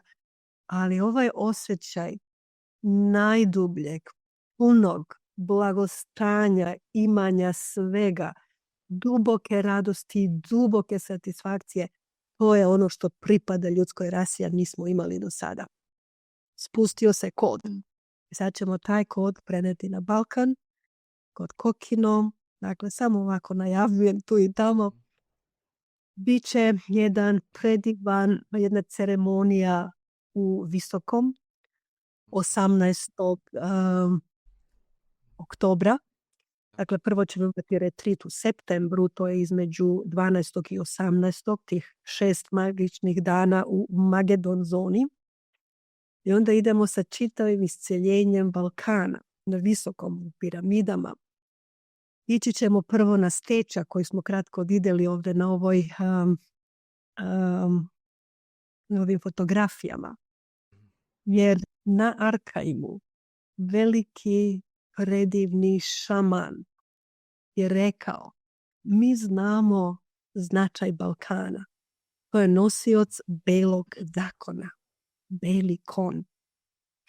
I to je zakon po kome će se čitava planeta sada instruirati. Ne kao, pratite vi mene, nije slučajno da smo mi na tim prostorima imali samoupravljanje, bratstvo, jedinstvo, nesvrstanost. Jel? Nama je to izgledalo, pojavila se neka politika odavde. Ništa od toga nije bilo slučajno. Sve je to bio aspekt belog zakona i nošenja. I sve se to magično događalo na Balkanu i pustilo te svoje male iskrice. Jer to je Božji zakon. Svako biće ima pravo da bude potpuno suvereno. Svako biće da ne bude pod ičijom kontrolom, nesvrstano. Svako biće u ljubavi, jedinstvu, bratstvo, jedinstvo. Šta je to? Nije to samo neka kategorija ili lepa fraza. Mi smo na Balkanu to oživeli, doživeli, makar za kratak aspekt. Ali je to imalo svog značaja. Spiritualnog značaja govorimo, ne političkog ili ne znam već kakvog. Isceljenje Balkana je sada jedna od velikih, najznačajnijih elemenata isceljenja ovog svijeta. Tako da idemo 18. na stečak koji drži Magdalena Kod, koji su nam ostavili naši divni, nećemo ih nazvati preci, ali eto Magdalenini ljudi, bogomili, koji su napravili čitavu tu mrežu stečaka u Bosni. Krajnji na desnoj strani je u Srbiji, na levoj strani je u Hrvatskoj. 2 krila tog srca, Bosna kao srce, Srbija, Hrvatska, krila, Slovenija, Crna Gora, nosioci ženske, nosioci muške energije i Makedon kao Magedon zona. Sve se to sada treba isceliti. Već su se pojavili divni ljudi.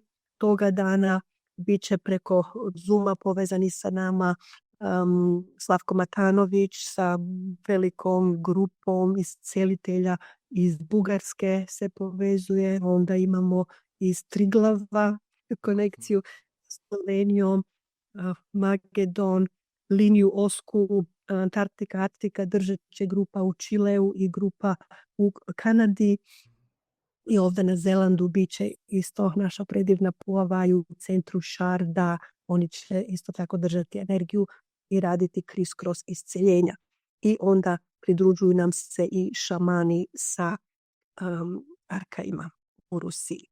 Tako da imamo jedan događaj koji je masovan, divan, prejak, slobodan je, svako se može priključiti. Nadamo se da će biti preko Zooma, jedan dio moguć, jedan uživo kod stečka.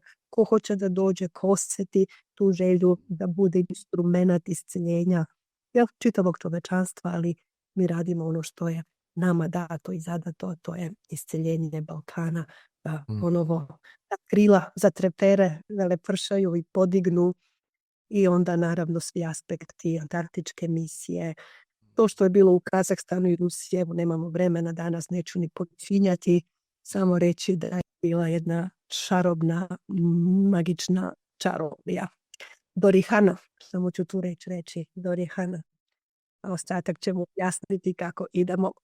Naravno, u mnogim gradovima imat ćemo radionice, to je nekih 10 gradova. Počet ćemo od Ljubljane, radionica Arkaimska kruna sa bukvalno kako se budi naše novo biće, naše istinsko kosmičko biće. To je jedna predivna, premoćna radionica koja je isto otvorena za sve. Da li su ljudi do sada uradili druge ili nisu, nije bitno, možete krenuti tačno odakle vas vuče.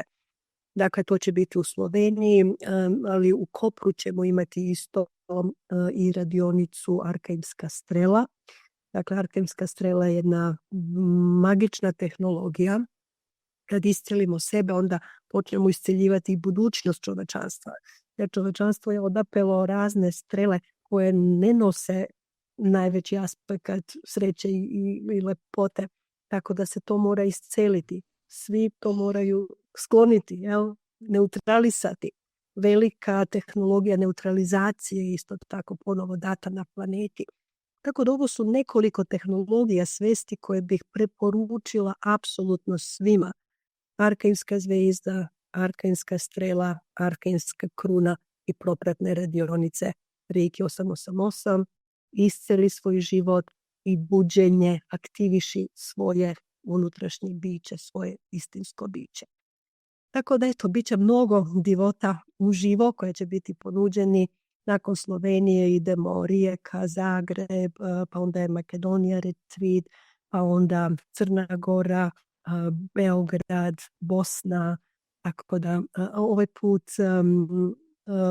ponovo se vraćamo u Hrvatsku, ali baš tako kako nas vodi put, kao da jedan criss-cross se odvija u tom magičnom srcu.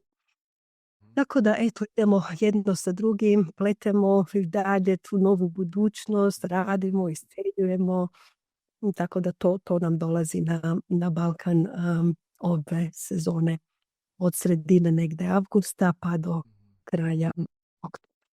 Odlično. Vrlo si aktivna, vrlo djeluješ, znači radiš svoj božansko poslanstvo, kako se kaže. Tako da odlično. Sad ćemo ići malo na komentare, da malo pročitam, da uključimo naše gledaoce. Marija, lijepi pozdrav, Ružica, Marinka, Marija isto. Marija kaže, hvala Bogu, neka dođe brzo ovo vrijeme, jer sada trenutačno je teško, da, kad smo govorili da dolazi zlatno doba i tako. Bela kaže, hvala draga Biljana na svemu što radiš za naše najviše dobro i dobro svih. Marija, koliko sam zahvalna da to čujem, onda još neki srčki. Super pogovor, Luka, ja, hvala Luka. Etelka, hvaležno poslušam, znači hvaležno čujem, sa zahvalnošću. Božidar, hvala iz srca, draga Biljana, za vse što nam posredujete, znači kar nam posredujete po slovensko. Marija, toliko sam zahvalna, ja. Kako lijepo i jednostavno objašnjava velike stvari, predivno, kaže Mira. Super, hvala Mira. Iva isto se javlja, čau Iva, pozdrav. Jesam majstor Reike, hvala puno, super. I Mirjam, hvala za sve informacije. Marsikaj zdaj razumem, kar sem samo čutila globoko u sebi. Znači da puno sada i razumije što je osjetila duboko u sebi, kaže. Odlično. Alenka se zahvaljuje i kaže, draga Biljana, došla si mi u pravo vrijeme, da ne odustajem i pomažeš mi da uspijem obavljati svoju misiju sada za sutra, pa da biti u pozitivnoj svijesti uvijek i uvijek naprijed. Super, hvala. Marija Habjanić, hvala Dejan tebi in gospe Biljani na sve znanju, ki ga predajete, sedaj še bolj razumem stvari, ki so me puščale brez besed. Znači isto kaže da puno bolje sada razume što je osjećala prije. Mirjana isto pozdravlja, hvala. Darja ima pitanje, kaj menite o matrici, hvala. Znači šta mislite o Matrixu kao Matrix, je li sada to u raspadanju, jer se sada te iluzije rastapljaju, pa možda još tu do kraja pročitam. Lili kaže, super podcast, Biljani vedno rada prisluhnem, znači hvala Lili, super. Onda smo dali sve te linkove, a ne, za Source Force i isto za naš retreat v Bosni, ki bo 10. tudi do 17. avgust, tisti, ki še ne veste, tudi lahko greste, pogledati vse retrite, vse, kar se dogaja na Biljanino stran, tudi na našo stran imamo avgusta retrit Stik globine srca z dr. Semirom Osmanagićem, tudi v dolini Bosanskih piramid, s katerim tudi Biljana sodeluje, tako da res pripravljamo za Balkan čisto nove energije, nove kode se sidrajo, znači nove kode se sidrajo za ove koje nas pratite iz inostranstva, znači oba sa Biljanom mi imamo sada retreat, Biljana kao što je rekla mi imamo u avgustu, tako da koga pokliče, pozvani ste isto da se uključite. Stik globine srca, dr. Semir Osmanagić i ja i dve sokratorke. Onda imamo još jedno pitanje, Mirjam, vprašanje na energijskem nivoju so močne transformacije. Kako se to vidi na našem fizičnem DNK pri vsaki naslednji delitvi celice? Znači ima pitanje na energetskom nivoju, dolazi do jakih, dubokih transformacija. Kako se to vidi na fizičkom DNK? Ako se to recimo prosledi, kad se ćelija dijeli, ako se to prosledi dalje.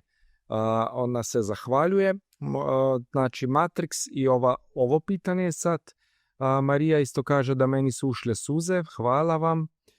kad smo imali tu meditaciju. Super, fajn, isto, hvala. Baš sem to trebala, super izvrsten pogovor, hvala še enkrat, enkratna informacija. Ja, marsikaj čutim, sedaj pa tudi bolj razumem, znači to isto, onda ćemo ići još na Zoom, tako da možda za sada to odgovorimo. Prvo, znači Matrix, delitve čelja, pa recimo ako imaš šta bi odgovorila na to. Apsolutno. I još nešto dok su išla pitanja mi je došlo da evo par ljudi komentarisalo ipak kako da se sve to prenese u praktičan život, na praktičan način. Pa možda da kažemo za početnike, jel? Imamo par stvari koje možda će vam biti od najvećeg značaja u ovom trenutku. Jer možda je taj prvi korak baš taj najznačajniji koji posle možda vodi, jel, do svih tih otvaranja. Zbog tog razloga došlo je ove godine da će biti ponuđena još jedna radionica, ne u svim gradovima, ali eto, pročitajte raspored pa vidjet ćete gde. To je kratka jednodnevna radionica o tome kako da ljudi sebi pomognu ako imaju i fizičke simptome, probleme, jel, samoisceljenje. To je kompilacija nekoliko vrlo moćnih tehnika, nešto što se direktno kroz mene spuštalo, nešto kroz druge praktišanare, ali sve zajedno bude jedna paleta koja vredi je imati u rukama. Tako da fizički problemi, onda emocionalno, mentalni i tako dalje, imat ćemo oružje ili oruđe da se ljudi vrlo brzo iscele. Tako da to je možda dobar prvi korak. I drugo, ljudi koji bi želeli krenuti ovim putem, pregledajte našu membership stranicu, dakle članstvo, to je SourceForce, koji ima u sebi moćne tehnologije. To je samo jedna pretplata godišnja da biste bili dio toga i dobijate sve što je tamo besplatno. Ove godine kreću upravo ovi kodovi o kojima sam govorila, kodovi restrukturiranja koji su jako bitni za ljude koji imaju te fizičke situacije, kojima izgleda da je život zaglavljen u nekom fizičkom svetu, Matrixu, evo sad ćemo doći i do toga. Tako da ove tehnologije su veličanstvene, brze, moćne, tako da možda su to dva dobra početna koraka za ljude. Da dođu na ovu radionicu i da se uključe u SourceForce, to je vrlo jednostavno. I sad kad dolazimo do Matrixa, kakav je to Hollywood, kakav je to... Show must go on, ali se završava. Pa naravno da završava se. Jer mi kad kažemo iluzija, bilo je situacija, sjećam se, diskusije, recimo u mojoj situaciji sa tadašnjim partnerom, ja kažem, sve ti je iluzija. On kaže, ma da, ajde uzet ću jednu ciglu, lupiću te po glavi pa mi reci da je ta cigla iluzija. Ja kažem, u tom slučaju verovatno cigla će se razbiti pošto je ova glava jako tvrda. Međutim, to znači da je i glava i cigla programirana u iluziji tako da ako se one sastanu, dogodit će se to i to. I on kaže, ti imaš odgovore na sve. A kažem, ima Božanska majka odgovore na sve. Ja samo prosleđujem odgovor. Mislim, malo se šalimo jer taj fizički svet stvarno izgleda toliko isutan, toliko opipljiv. Tako da ne možemo jasno i brzo vidjeti da je on megapixels. Što znači kao kreacija na baskečnoj polaritetnoj razini kreira svet polariteta. Hoćemo to sve srušiti, samo trebamo da izvučemo tu jednu kartu, pa će se čitava kula od karata srušiti. A to je karta u kojoj smo dali svoju moć takvom realnošću, toj priči. Kada mi izvučemo tu kartu i vratimo se potpuno u božansku svest, a verujte mi, za povratak u božansku svest vam nije neophodno niti religija posebna, niti disciplina posebna, niti to da samo zamolite u ovom istom trenutku, hvala Božanska majko, evo ovaj proces kroz koji smo prošli, tu smo unutra sa Božanskom majkom. Šta je sledeće? Postavljeno je pitanje, šta je sledeće u mom životu? kako da moj život bude božanski, šta je moja misija. Jednostavno počet ćete da dobijate odgovore, čitav svet je otvorena knjiga. Doći će odgovori kroz neku pesmu, kroz neku knjigu, doći ćete na neki od naših radova možda. Šta god bilo, osjetit ćete da vam univerz uvek je tu prisutan i sluša. Ona sluša, ona nije negde tamo. Dakle, ja i božanstvo smo jedno. Ako ćemo jednu mantru upotrebiti za raspad tog starog matriksa, to je ovo. Ja i božanstvo smo jedno. U svemu uživamo zajedno. Ja sam Božja kreacija. Ljubav je moja vokacija. Sve što je moje je Božje, sve što je Božje je moje. Evo. To je mantra Eikija 888. Što znači, ako to usvojimo u svesti, to je potpuno novi matriks u kome ja i božanstvo smo jedno. U ovom drugom matriksu nismo bili. Uživamo u svemu zajedno. U tom prethodnom nismo uživali. Sve što je moje je Božje, sve što je Božje je moje. Dakle, čitav univerzum je naš. Šta god hoćemo da stvorimo i imamo i uživamo. Tako da eto, to su te promjene svesti koje nisu redosled nekog velikog rada i postizanja. Ne moramo obrijati glave, ne moramo nositi robe. Možemo ako hoćemo, ali nije neophodno. Bitno je otvoriti se Božanskoj majci, uvažiti je da je tu, živjeti po njenim principima, prihvatiti je u svim aspektima našeg života. Ja. Dokaljanije i poklonenje. To ćemo uraditi na Da. Možda još neka riječ. Ja isto nekako resoniram sa gnosticima. Recimo, kažu da je i Isus bio gnostik.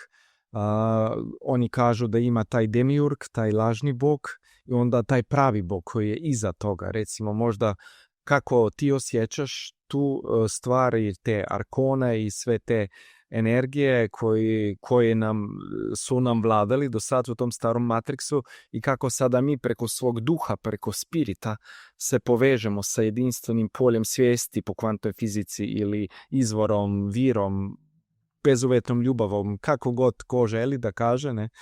Da idemo iznad te iluzije matriksa i te kreacije koje je stvarala i puno zla i puno svega lošega. Recimo, to je ta tama, ne, koju sada idemo preko toga. Možda šta misliš, šta osjetiš o tome, još neku riječ?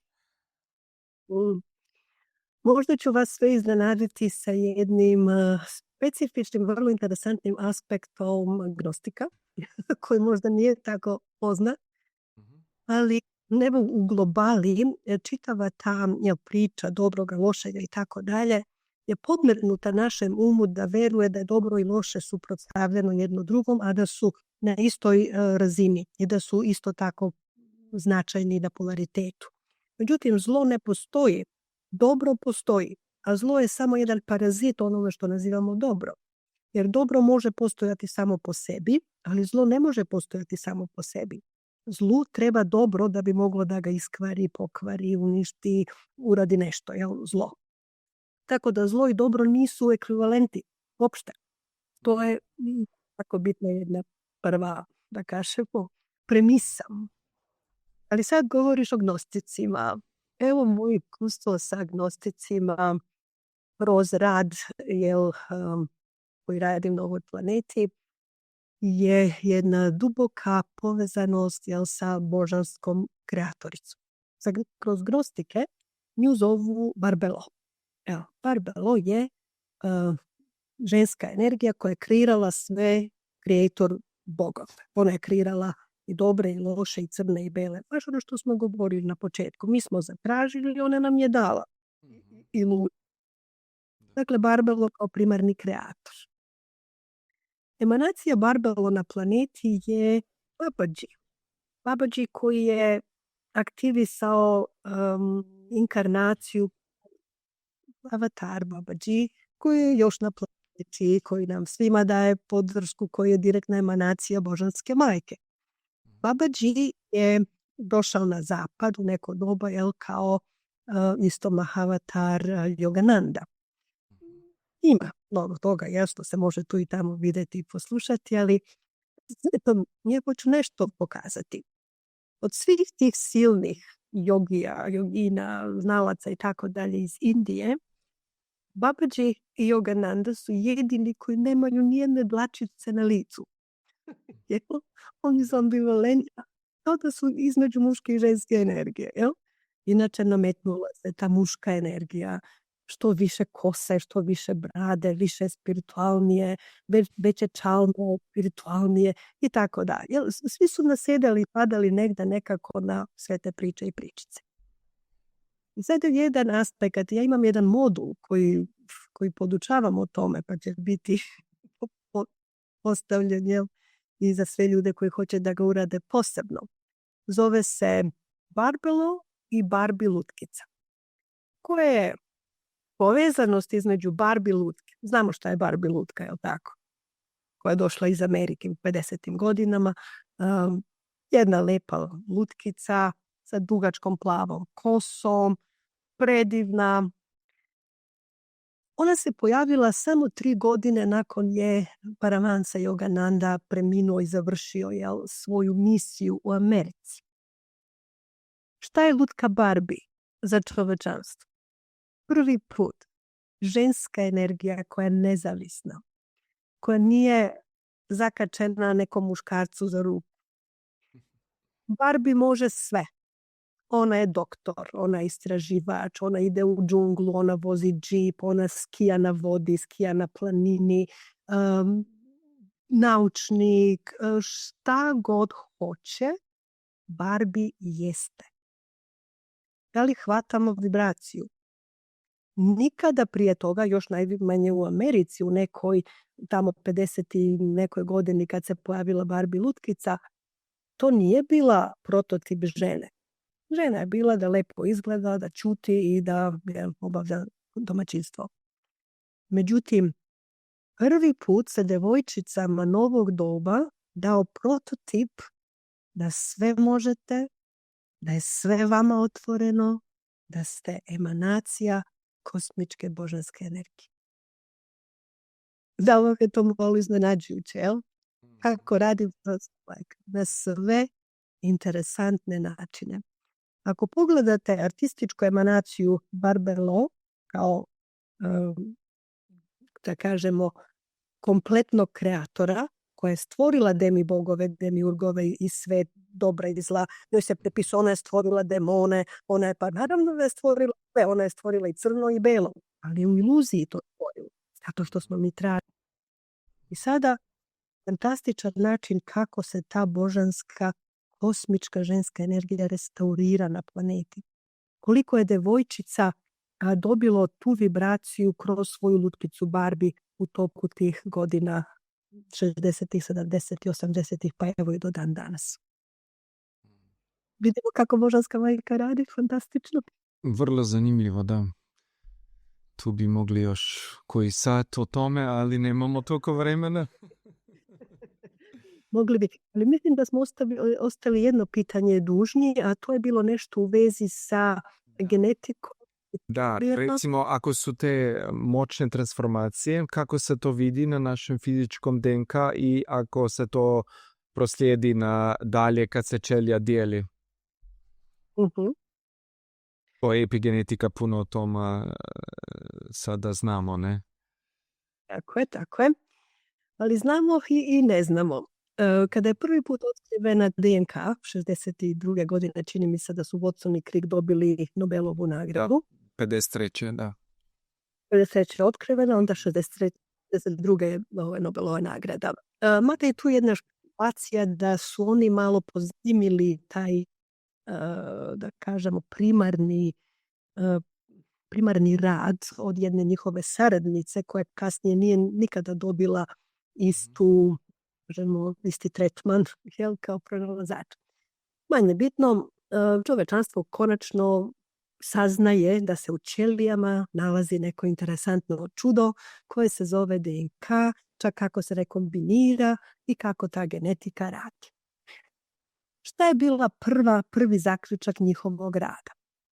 Prvo, da svaka ćelija može da se neograničeno puta razmnožava, zato što nema ograničenja ukoliko se ne postavi to specifično ograničenje.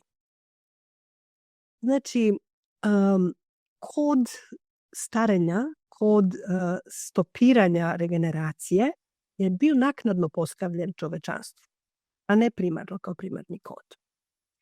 Drugi interesantni podatak iz tog razdoblja nauke je bio da su oni pogledali čitavu količinu DNK i zaključili da se sve ono što čovečanstvo ima fizički kao karakteristike, isto tako talente, mogućnosti i tako dalje, da se sve to nalazi u 4% DNK. I da samo taj procenat je aktivan procenat, a 96% je, nazvali su je, verovali ili ne, junk DNA. Da. Dakle, u toj svojoj, ajde da kažemo, aroganciji, ljudska nauka stvarno misli da bi jedna božanska inteligencija stvorila biće koje ima pristupa 96, odnosno 100% DNK pula i da će koristiti samo 4%, 96% se ne važi, odbačeno, junk, i da će ljudski sistem biti tako podešen da se recimo rodi, pa ljudsko biće, pa onda odrasta negdje tamo do 20 godina, stigne donekle, pa negdje između recimo 25. do 35. u nekom optimumu, od 35. 45. nadalje počne već polako da opada i 70 do 80 godina to je neka duboka starost koju neko dočeka i neko ne dočeka. Da li je to neka kosmička šala?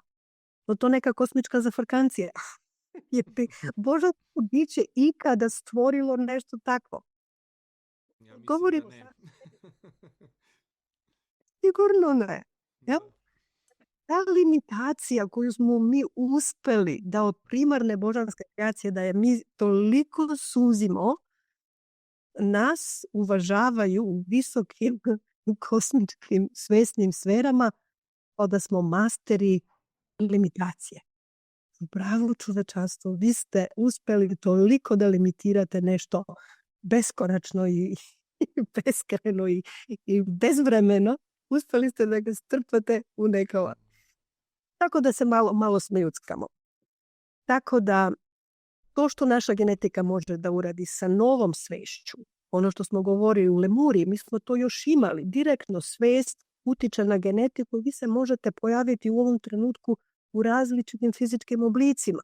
Sada mogu napraviti da moja koža bude plava, ili sada će ova kosa biti zelena, ili sad ću imati 4 ruke. Razumete o čemu govorim? Dakle, taj shape shifting je bio prirodan dar čovečanstvu. Ali kako smo išli manje. Ovo što danas vidimo u čovečanstvu, sa čitavom svojom naukom, sa svim svojim znanjima, samo je mala, stanjena i smanjena verzija čovečanstva. Koju više nećemo da uvažavamo, jer hoćemo našu punu verziju. Slažemo se? Da, hoćemo tu punu verziju i svaka misao, ako malo još ja kažem svoj dio, recimo možda svaka misao aktivira, utiša gene, znači svaki gen se može, kao što je dr. Lipton, veliki celični biolog, dokazao, svaki gen se na 30.000 mogućih načina može izraziti. Tako da mi smo, wow, kakva kreacija, ne?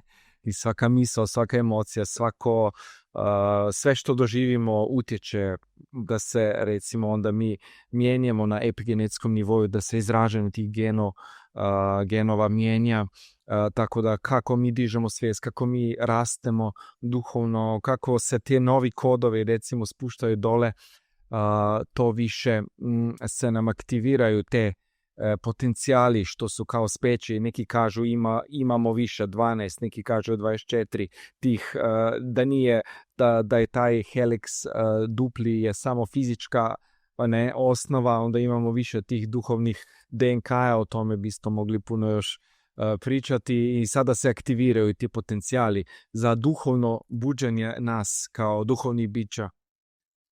Evo par stvari oko toga kad smo već kod te Da. teme. Prvo, Arkturijanci imaju 64, kažemo, hele, kozvane DNK. Međutim, koliko je ljudski vladao fizičkim telom i na neki način terorizirao fizičko telo. Imate potpuno dokazane i pokazane situacije. Recimo, kada neka osoba premine zato što je bila ujedena od zmije. Kada se napravi obdukcija, u 50% slučajeva to uopšte nije bila otrovna zmija. Nema otrova u telu.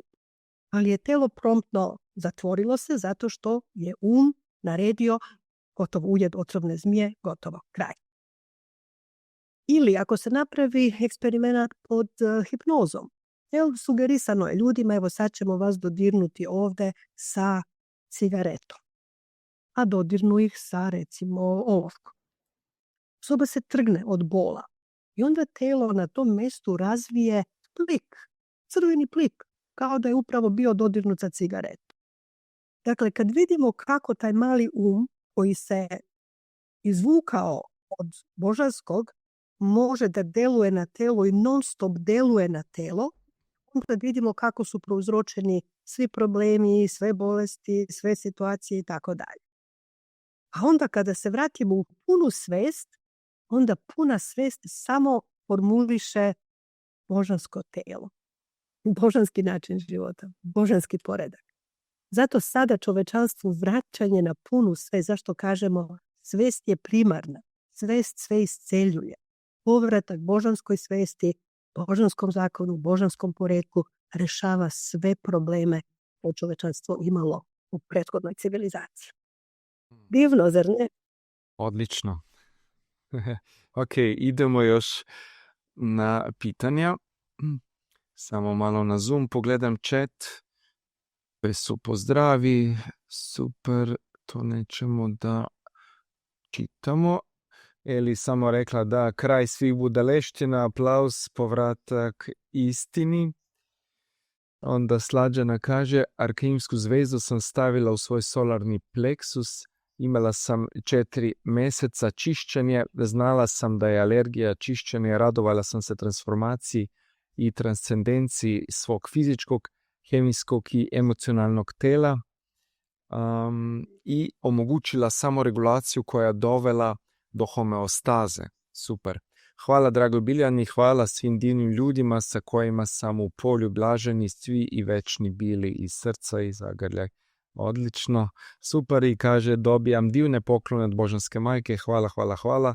I ja sam mislima nametala profesoru pitanje koje će mi postaviti. Super, da, to je ta instant manifestacija, kako isto kažemo, ne? Zlata kaže, uspjeli smo, stigli smo do ovde srca, majko, što je sljedeće. Primimo milost poletno, radosno, zahvalno otvorenih ruku, srca i uma, kaže Eli. Onda je pozdrav Sonja sa Durmitora, ne znam gdje to je, Biljana zna gotovo. Hvala Dejan za to predavanje, hvala. Ivi kaže hvala Dejan i hvala Biljana, super, hvala Biljana, tu su zahvale. Ana kaže veselim se daljem susretu i radu, super, hvala. Potem hvala za čudovit intervju, hvala Biljani na globokih videnih razlagih, hvala Dejano, to je gotovo naša Nataša. Potem Eli, iskrena preporuka za divotalnu radionicu Dijamantna svjetlost, super, hvala. Rina Kwan Balkan i onda, to smo prečitali. Tanja, hvala obema za to čudovito predavanje. Biljana, tu sam dobila odgovor moje misije i hvala ti za to. Super, Tanja. I Viljana tudi se zahvaljuje, hvala Viljana. In potem imamo še tukaj, da pogledamo vprašanje. Nuša, 2 praktična pitanja. Biljke, energetski jezik biljke. Može nadvladati namjerno stvorena štetnja sevanja koja su štetna za čovjeka, znači ta negativna loša zračenja recimo, i dva konkretni svakodnevni izazov. Moja majka, 88 godina, ima jake bolove zbog potpuno istrošene kralježnice. Operacija više nije moguća. To znači bolove možda niz godina. Kako da ja živim sa tim izazovom, ne da patim zbog empatije. I onda još pitana kako empat preživjeti u ovom svijetu. Recimo, kako se zaštititi od tih energija, da ne vučeš na sebe, to je nekako znači nekako poznato pitanje. Puno ljudi ima probleme sa tim, pa možda šta bi odgovorila? Ja bi ovako redom kako su meni sevale stvarčici dok smo čitali pitanja. Neko je pomenuo dimantnu svetlost. To je isto još jedan fantastičan način za svakoga koji je u ovom trenutku bio ovdje, hoće ekspanziju svetla u svom sistemu. Neka uzme tu seriju, dijamantska svetlost. Promenila je živote mnogim ljudima, kako mi oni kažu, kako daju feedback. Dakle, veliki pomak se dogodi samo sa tom serijom dijamantska svetlost. Tako je to još jedan možda praktičan korak koji ljudi mogu raditi ili poneti iz ove emisije. To se isto nalazi na našoj web stranici Quan One. Kad tamo odete, vidjet ćete razne mnoge radionice, tako da svako može izabrati šta mu treba. Sljedeća pitanja su bila, da krenemo od ovog pitanja oko mame koja ima 88 godina i koja se ne osjeća kako treba, operacije i tako dalje. Naravno, nije to uputno. Međutim, Božanska majka nam je dala još jedan fenomenalan instrument. A to su tekući kristali koji dolaze sa Antarktike. Antarktika se sada topi, jer to je bio najveći kristal na planeti, to je taj led nad Antarktikom, koji je držao te kodove o kojima govori. Ovo je sada prekratko vrijeme da bismo išta više i dalje tu objasnili. Međutim, ja bih preporučila toplo da ta osoba naruči kristale za svoju mamu, posebno crveni kristal Sangrija.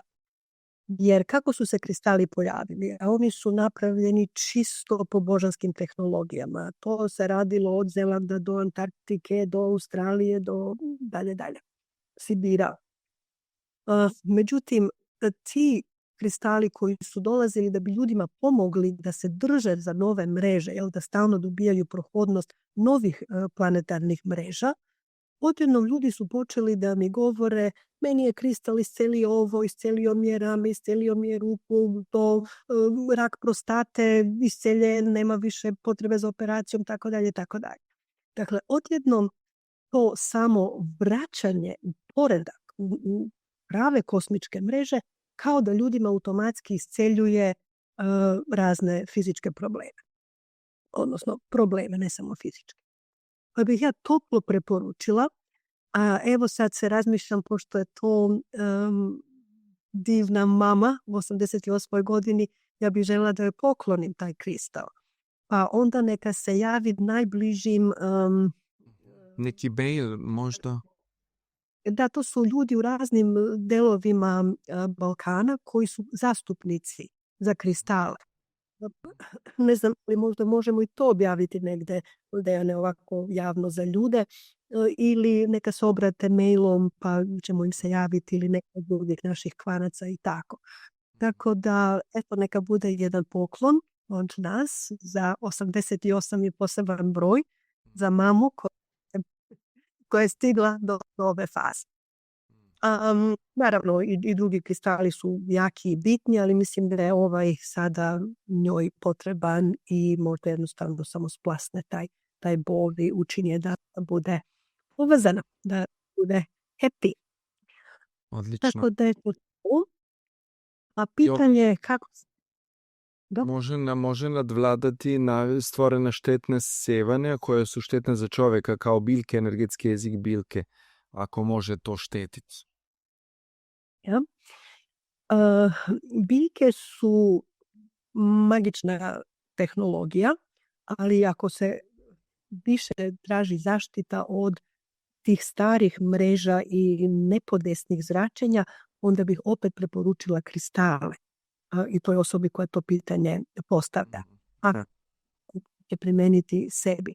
Jer kristali automatski nas izbacuju iz starih mreža i pojavljuje se novi protok. Jel? Odjednom nađemo novim mrežama. Električnim, magnetnim, geodetskim i tako dalje. Kosmičkim. Tako da to bi bio moj odgovor. A inače biljke imaju takvu inteligenciju da se one nose sa svim i svačim. One nađu rješenja za aspekte za koje mi smatramo da, ne znam, evo gdje smatrate da su bakterije, da li su životinje ili biljke, niko još to nije utanačio potpuno. Međutim, u mom razumevanju svesti bakterije su biljke. Jel? Oni su primarna masa biološka koja je imala ovu planetu nekih 5,5 biliona godina. Niko drugi nije bio ovdje osim njih. Pa su one postepeno stvorile počvu, pa su stvorile vazduh, kiseonik u vazduhu, pa su preuredile čitavu planetu da mogu i dalje druge biljke da se tu nastane, pa onda ljudi i tako dalje.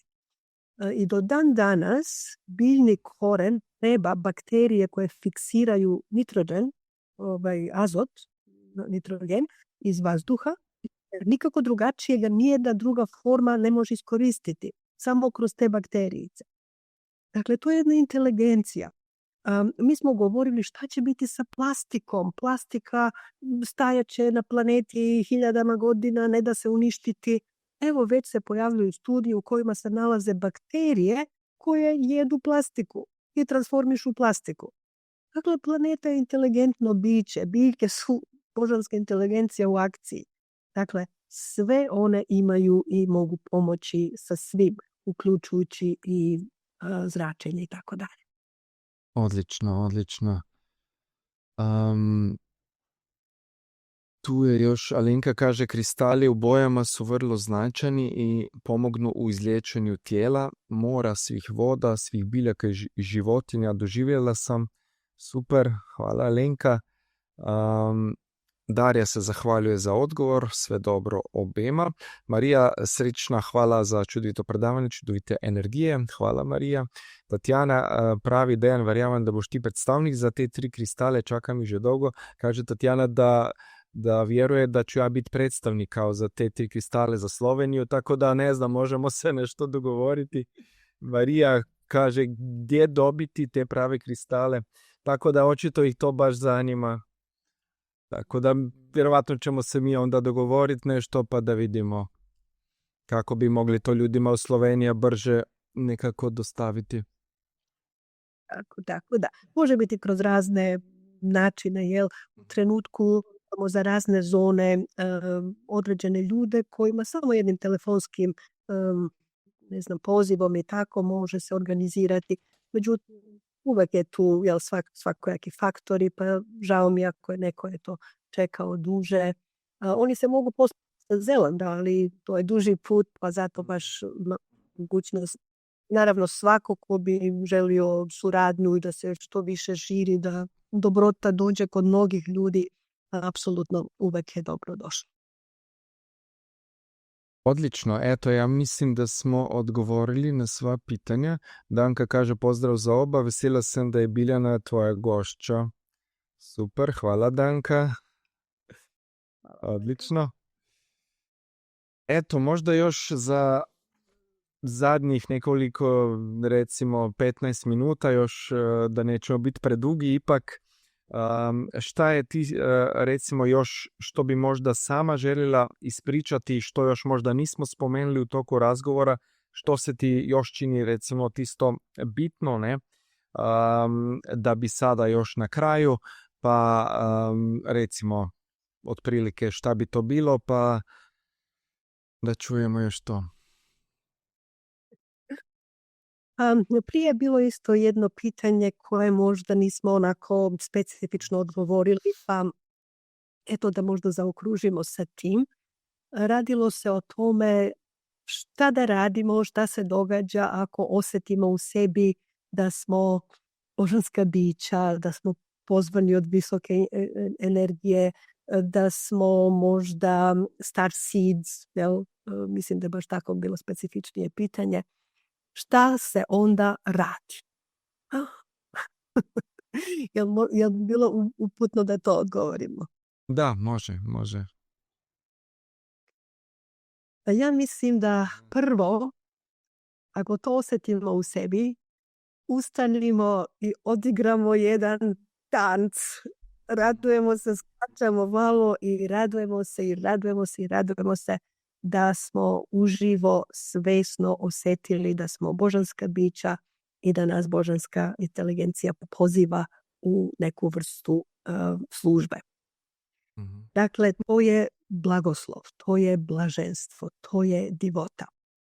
Ja znam ljude sa kojima sam radila kroz mnoge ove godine, kojima sam pomagala, odnosno božanska majka pomagala kroz mene, koji su čuli poziv, a nisu odgovorili. I znali su u sebi da su čuli poziv i da su ga zataškali, nije to prirodno, normalno, nemoj šta će drugi reći ili da ih ne omete od njihovog malog života. Neko ove reći na neki način sa diminutivom, mali život ili veliki život. Ali mi smo kosmička, božanska, multidimenzionalna bića. Kada ovdje na ovoj planeti dobijemo taj tik-tik, ja bih rekla, uključite se odmah. Neka prvo pitanje bude šta sada, šta je sljedeće, šta je moja misija. Prvo, energija će početi da pročišćava vas.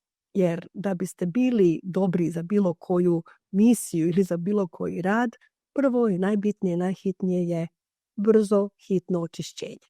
Dakle, to je divota. Lakše se diše, osjetite noću svog bića i onda čitav život se izokrene iz one stare Matrix ideje i počnete da živite u nekom čudu. Ono što govorimo kao Alisa u zemlji čuda. I čuda se događaju jedno za drugim. Samo pitajte i recite božanskoj majci hvala, I'm entitled to miracles. Meni su čuda prirodna. Hvala, neka bude više čuda. Vidjet ćete na koje sve načine božanska inteligencija radi i kako nas vodi. Da je to stvarno ravno čudu. Sinhroniciteti, načini na koji se ljudi pojavljuju, aspekti svakojaki koji su nam neophodni. Ovdje nam je sve tu, a kao da ga prije toga nismo mogli vidjeti. Dakle, moja preporuka je bila prihvatite misiju, prihvatite vođstvo, prihvatite da budete to što vas božanska majka hoće da budete i podiže. Jer vidjela sam ljude koji kad su rekli ne u prvom naletu, da su dobili tako packe, mislim pozitivne packe, ali toliko toga što su oni smatrali da im je bitno, da je stabilno u njihovom životu. Odjednom počelo se sve to ljuljati, gotovo, nema ga više, staro se briše, novo se piše. Tako da svako ima u sebi to božansko biće i evo bit će mi toliko drago da sada na Balkanu sprovedemo baš tu radionicu aktivacija našeg božanskog bića. Svako može doći. Osjetite u sebi, čak i da niste možda dobili neki takav poziv koji direktno razumete, to će biti neki nešto u vama, nešto što vas vodi. Ja ne znam koliko puta na našim radionicama ljudi bi rekli ja ne znam zašto sam ovdje, ali znam da trebam biti tu. Dakle, vodilo ih je nešto još dublje nego logički Jel? To je to. Dakle, pratite i uživajte u svom unutrašnjem biću, jer nagrada je prevelika. Nagrada je naš autentični život. Nagrada je restauracija božanskog života na planeti. Da svako od nas uradi ono što može, do ovog trenutka izbaci fokus na to staro i prebaci fokus na to novo što dolazi, mi ćemo ovako okrenuti, odnosno već je okrenuto to vozilo ili to formilo. Tako da to je moj odgovor na to pitanje. Super, odlično. Prije smo još zaboravili, Nuša kaže, izvinite, zaboravili pitanje, kao kako empat preživjeti u ovom svijetu. Možda ja bih rekao moj dio, pa onda još ti. Znači, problem je jer mi vučemo energiju drugih. Znači, tad nismo u suosjećanju, u stiku sa svješćom, tad smo v umu i onda se nam neko, kak se kaže, smili, pomanjujemo ga, ne? I onda tad možemo nekako te energije povući na sebi, ako imamo te uzorce, ja moram pomoći, da imamo neke te frustracije, nevrotike svoje, onda vučemo te negativne energije od drugih ljudi i to ljudi što kažu empat, pa onda ja vučem. Ako si stvarno povezan sa dušom, onda si u suosjećanju, onda emotivno osjetiš bol čovjeka, ali ti ga ne pomanjuješ, ti znaš da je i u njem taj božanski potencijal, da i on može ići preko toga i tad onda ne vučeš te loše energije na sebe od nekog čovjeka koji je u patnji, ne? Tako ja nekako percepiram to, pa možda recimo možeš i sama recimo nešto dopuniti tu. Istina toga što si rekao je to. Ne mogu samo da malo iz ovog iskustva, jel?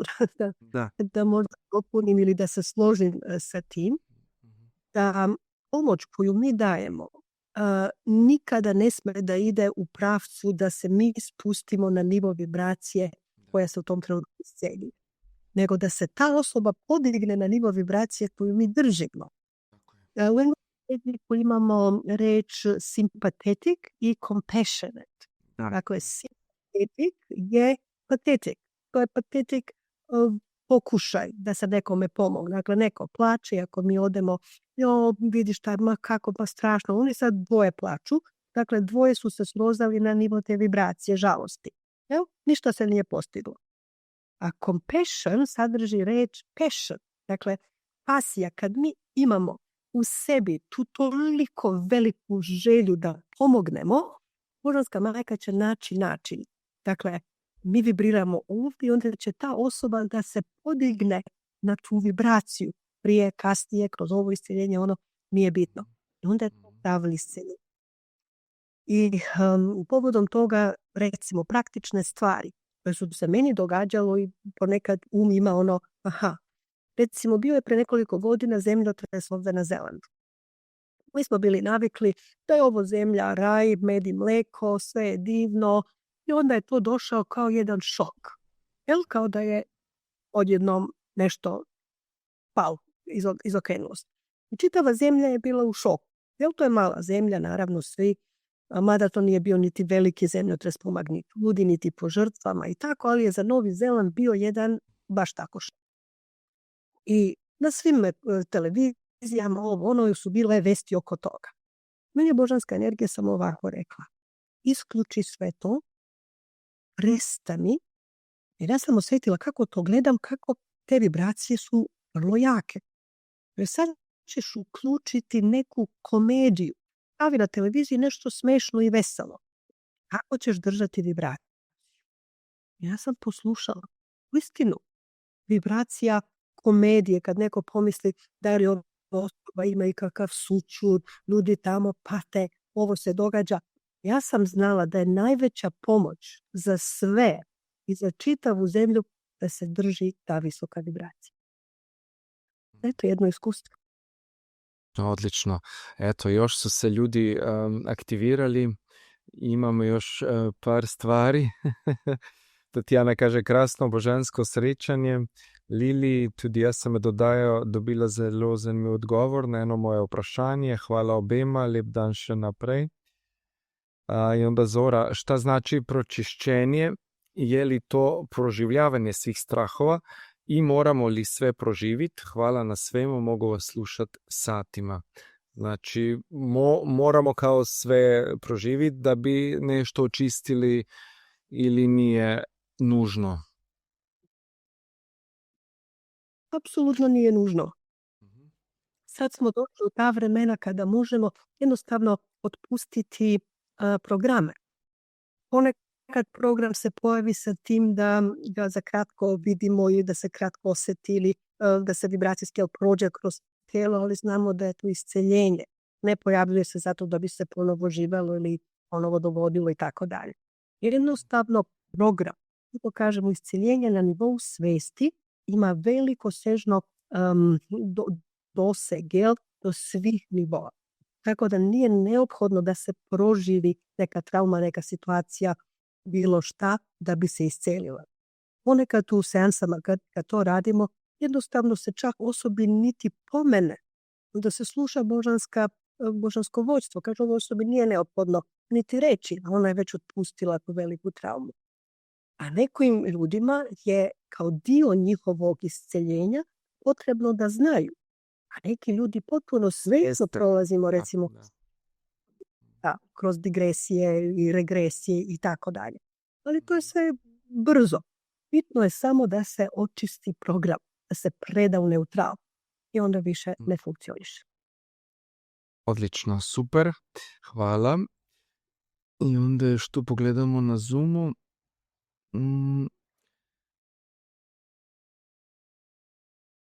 Trebam dodati da mi je najdublja reč od Biljane da se može sve izliječiti.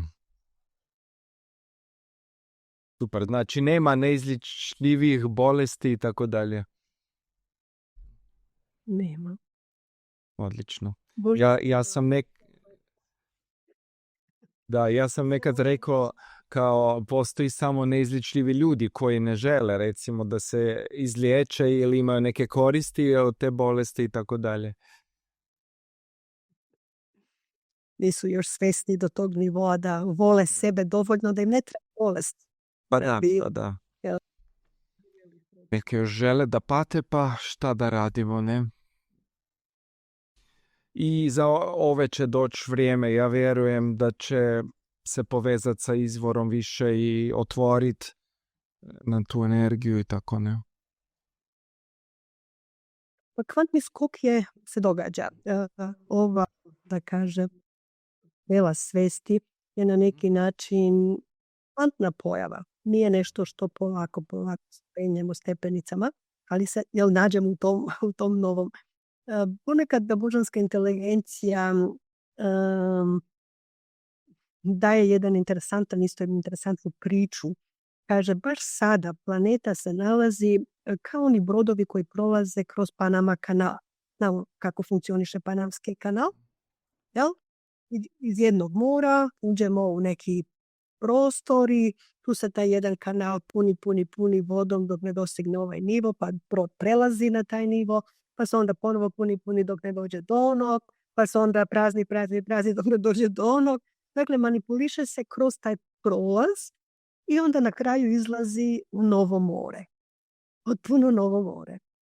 Tako i mi sada, tako i čitavo čovečanstvo. Polako prolazimo kroz te kanalčiće, malo se ovo puni, malo se ovo prazni. Tako inteligencija nas samo ovako spusti u to novo more, u tu divotu. Kada smo mi pristupili svemu tome sa čistom i radosnom svešću, kao deca, a što se često puta kaže, budite kao mala deca i tako dalje, mali onda bi se tu zaglavio, kako biti kao mala deca, pogledaj svet, pogledaj na šta to liči, pogledaj ono. Samo neki silni problemi su se bili nagomilali kod ljudi. Međutim, nije istina. U suštini mi jesmo božanska deca ovog univerzuma. Imamo pravo da budemo radosni i znatiželjni non stop. Šta je sljedeće? What's next? Sljedeća je sad ova nova civilizacija. Tako da ne vjerujem da će i zaboravljen ili da neće dobiti putanju ili poziv da se menja, da prođe, ali svako u svom srcu mora da odluči. Taj veliki, kako kaže božanska energija, najveći poklon koji čovečanstvo ima. To je tema ove knjige koja treba da izađe skoro. Da, možda još malo o toj knjigi na brzinu. Samo ovo specijalno, pošto kaže ko je taj najveći dar, ta supermoć koju čovečanstvo ima. Na engleskom kažemo to become a chooser instead of loser, snoozer, boozer, bamboozer, bulldozer. Tako se sve legorimuje. U prevodu znači da postanemo kosmički birač umjesto da budemo uspavani ili pod efektom ovoga ili onoga. drugačiji, duži je prevod, Mm. ali biti birač, dakle, non stop sa fokusom svojih misli i srca, sa svojom punom inteligencijom, sa svojim bićem. Naše biće se nalazi u našoj karlici. Između pupka i trtične kosti nalazi se naše kosmičko biće koje sad aktivišemo, koje postaje naše pravo biće. Ne samo ne samo srce, nego fizičko biće koje je direktno božansko biće. I onda mi znamo da šta god izaberemo iz tog švedskog stola, koji univerzum ima za nas, šta god izaberemo, to postaje naša realnost. Dakle, božanska majka će to urediti, dati nam i kako će to doći, šta će biti. To nije za nas da se brinemo. Za nas je da izaberemo šta hoćemo. Šta izabiremo sada? Novu civilizaciju za čovečanstvo. Šta izabiremo sada? Kosmičku božansku civilizaciju za čovečanstvo. Raj na zemlji. Ako smo to izabrali, to je u toku događanja. Odlično. Tu još Jolanda kaže, v Sloveniji sta od lani zastopnici za prodajo kristalov Jolanda in Manja. Kontakt bo posredovan Dejanu, super.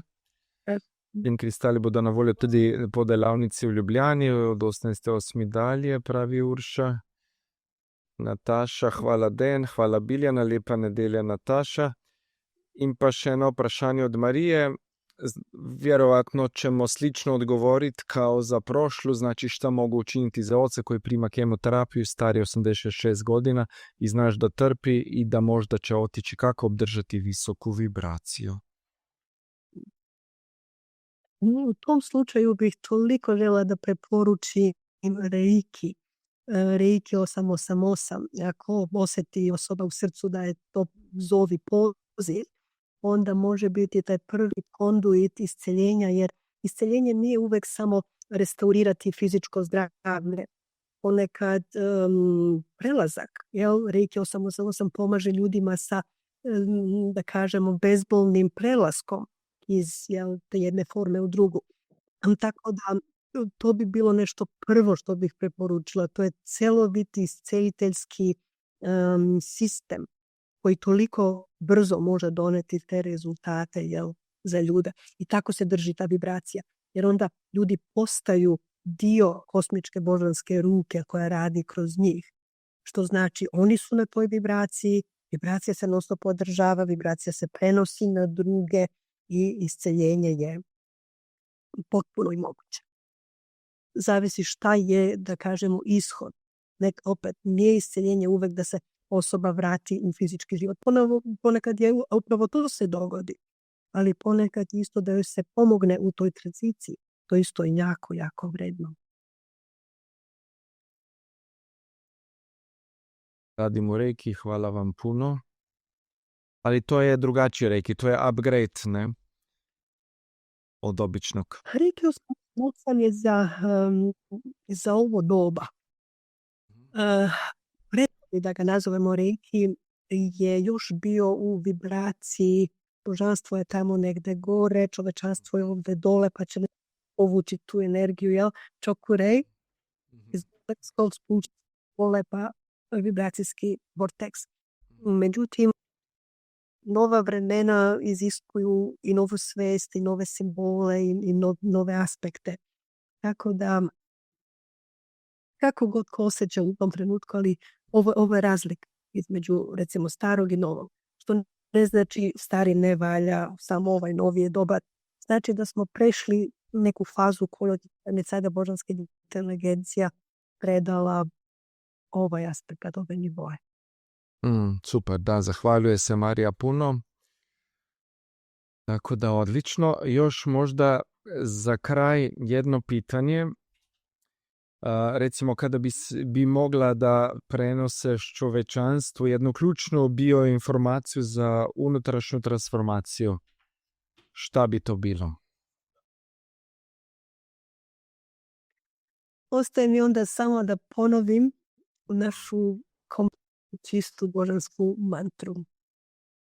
Ja i božanstvo smo jedno. Uživamo u svemu zajedno.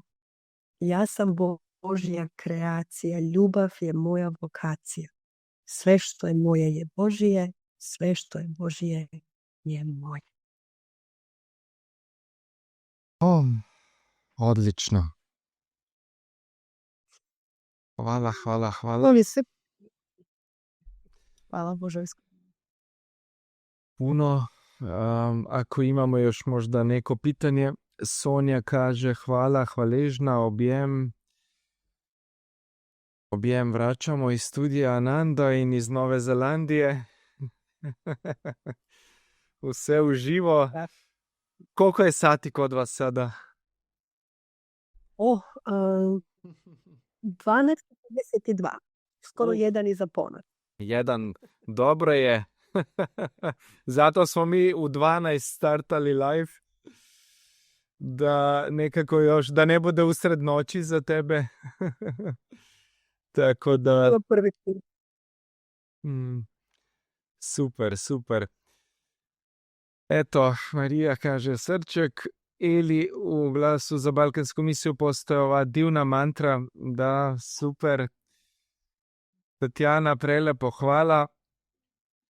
Super, ako još neko ima, možeš šta god da pita, da kaže, da napiše u komentar, možete slobodno. Mi ćemo polako ići u završni dio. Pa možda Biljana još neka informacija, pa onda još na kraju još što sam pripremio i idemo u novi život, novi ljudi, nova svijest. Puno smo nekako osjetim promijenili sada energiju i sve, pa da to ide u etariju u našoj maloj Sloveniji. Apsolutno. Divna Slovenija nosi kosmičku žensku energiju. Da. Je tako sva puna vode, recimo reke koje poniru, Ljubljanica, ponire 7, izvira 8 puta, 7-8 vibracija, predivna planina, dakle, divota. Ja pozdravljam odavde sa Novog Zelanda svu tu divotu Slovenije i prekrasne ljude i svi koji god da su se uključili bilo odakle. Biće mi jako, jako drago da evo i ove godine budu radionice u Sloveniji. Prošle godine naša divna Jolanda, Manja organizirale su u Mariboru. Ove godine zato idemo sa Ljubljana, Kopar, tako da bude malo posvuda. To su bila predivna iskustva i u Mariboru. Moram se ovako još jedanput zahvaliti Jolandi i Manji, svima koji su bili u organizaciji, a isto svi koji su došli, koji su se pojavili, predivni ljudi koji su osjetili energiju. Radili smo na lokacijama isto tako, jer kad završimo radionice obično nas pozove neka zona, jel to mi govorimo je rad na terenu, pa smo to odradili, uživali smo bukvalno i prošle godine. Verujem da će ove godine to i na čitavom Balkanu biti tako i moćno. I poziv svima. Nemamo vremena za čekanje, nemamo potrebe da čekamo, nemamo zašto čekati. Taj stari svet nikada nas nije uspunjavao, nikada nije odgovorio na naše snove ili ostvario nešto duboko. Jedva smo se nosili s tim, pa i vreme da se potpuno oslobodimo toga. Potpuno ženski i globalno.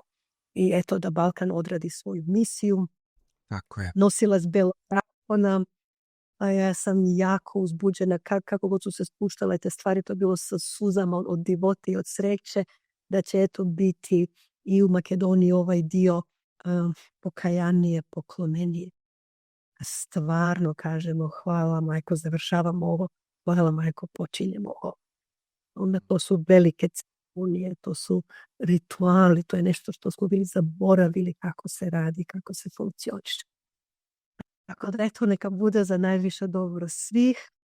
Radujem se da se vidimo sa divnim ljudima, da se zagrlimo, da se sretnemo, eto da ja ni sa tobom, možda i fizički, kako kažete. Da, nadam se da budemo, i ja sam već gledao, u augustu ne možemo jer imamo taj retreat u Bosni, ali možda Kopar ili Zagreb smo već gledali i to mislim da bi prošlo. Pa da i ja dođem, da. Fantastično. i onda možda da se odradimo zajedno tog 18. oktobra Da, centra u Bosni, isceljenje Balkana, tu se svi mogu uključiti, svako se srcem koji kaže, ajde Balkan, čisti, u nas bude se, kreni, prihvati svoju funkciju, beli zakon. Ja mislim da smo spremni došli do te tačke i da svi vrcamo. Ko kaže ono, vrca i srca, energija ljubavi. da, To je to je to. Sada smo aktivirali tu kodu još jače, tako da vjerujem da će biti sve kako mora da bude. kako je božanski dato i zadato. Tako je. Eto, ja još malo pročitam te komentare. Tatjana, prelepo, hvala. Eto, Tatjana je već išla na srpsko-hrvatski, super. Ružica, zagrle srca iz Osijeka uz duboku zahvalnost. Ružica, hvala Ružica, pozdrav. Tatjana, če lahko napišete povezavo za kristale, bomo potem preko maila, če še kdo ni, prijavite se na novička.deniarc.com, bomo objavili, vse povezave, vse tudi, tako da ni problem. Alenka, objemimo se vsaj v otvoritvenem spoznavanjem srečanju, objemimo se v Kopru, objemimo se v Ljubljani delavnici, super, hvala Alenka. In še Zoom, hvala za informacijo za Reiki. Tudi moje izkušnje so pri kemoterapiji odlične, hvala. Eva pravi, divno predavanje, topel pozdrav, ljubavi svetlost, hvala Eva. Slađana, blaženi, večni bili, divni ljudi, jaz sem del vas, da svi smo povezani, svi smo jedno v konačnom smislu. Tako da, eto, još neke riječi, pa se onda pozdravimo. Hoće li imati reprizu? Da, sve će biti odmah, mislim da je tako tehnik na YouTube-u, taj link što smo stavili, gledajte YouTube, link na dr. Dejan Jarić, Ananda Holistički centar, upišete i nađete pod live, mislim da smo stavili taj video, pod live prenose, a onda ćemo napraviti još, ali to će trajati nekoliko dana, vidjet ćemo, još ćemo izboljšanu verziju staviti gore u HD, možda ako bude dato još neke podnapise za Sloveniju, za ove koje ne razumiju možda, tako da eto, sve ćemo to staviti gore, bez brige, snimka će biti stalno gore na YouTube, onda tako da možete više puta pogledati, vjerovatno niste sve pohvatili jer puno smo informacija dali, Biljana, stvarno svaka čast za sve te informacije, za sve divno što si nam ispričala, stvarno ja osjetim baš tako, nekako se još više otvorilo srce, osjetim sve te kodove nove što su sada kreću i što se sada aktiviraju svima nama, tako da baš odlično. Eto, pa još za završetak, tu je već tehnik stavio link, super, da se zahvalimo tehničkoj ekipi, hvala tehničarima u pozadini da su sve tako divno pripremili, da je sve funkcionišalo kako treba da funkcioniše. I sada ćemo još neke misli, pa onda staviš još malo te, može biti ta prana pana, još neki minut, dva, pa se onda isključimo iz live-a. Eto, drage gledalke in gledalci, znači počasi zaključujemo današnji pogovor v oddaji oziroma podcastu po novem Prebojeno srce Slovenije, ki nas je popeljal res globoko, onkraj besed, skozi zavest, v srce spomina na to, kdo mi v resnici smo. Hvaležno si srca dr. Biljani Kvan, ker nas je svojo prisotnostjo, znanjem in kanalizirano modrostjo spomnila, da pravo zdravljenje ni popravljanje, ampak spominjanje. Spominjanje, da smo del božanske inteligence večno. Da smo svetloba, ki se vrača k sebi. In da ima vsak izmed nas dostop do svoje super moči. Kot pravi naslov njene prihajajoče knjige Moči, ki izhaja iz povezanosti z izvorom. Danes smo slišali, da nova zemlja že obstaja. Ni nekje v prihodnosti, temveč je vibracija, ki se rojeva skozi vsakoga izmed nas. Vabilo te zavesti ni popolnost, ampak prisotnost. Ni iskanje zunaj, ampak dovoljevanje znotraj. Zato naj bodo naslednji koraki, ki jih boste naredili, po tej oddaji oziroma podcastu mehkejši, zavestnejši in naj vsak vdih postane molitev, vsak pogled stik in vsak utrip srca portal v tisto, kar je večno. Naj vas vodi notranji glas, naj vas varuje svetloba in naj vas prebuja ljubezen. Do naslednjič, ostanite povezani s svojim srcem. Iz Ananda studija in holističnega centra se od vas s ljubeznijo, hvaležnostjo v srcu lepo poslavljamo.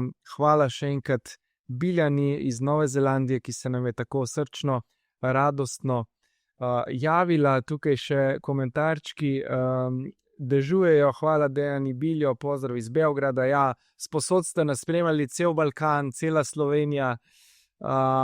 Rožice, Dejan, divni pogovor završni. Hvala Eli, hvala Jasna, hvala Tina, hvala Etelka, tudi možda Biljana još neki stavak ili jedna rečenica, šta god još, pa se onda polako isključimo. Mateja se isto javila, super. Jedan pozdrav ovako s osmokrakom zvezdo. Nakon majke Božanske sam bila do Zelanda da vas pozdravim na novozelandskom jeziku ter Jaora je kaha. I još jedna možda predivna mantra. Raj, rajra, rajraman, rajra, rajdam, rajra, rajra. Aš, ačira, arka ima da, arkaim, ada, arkaim, ada, kaima, da.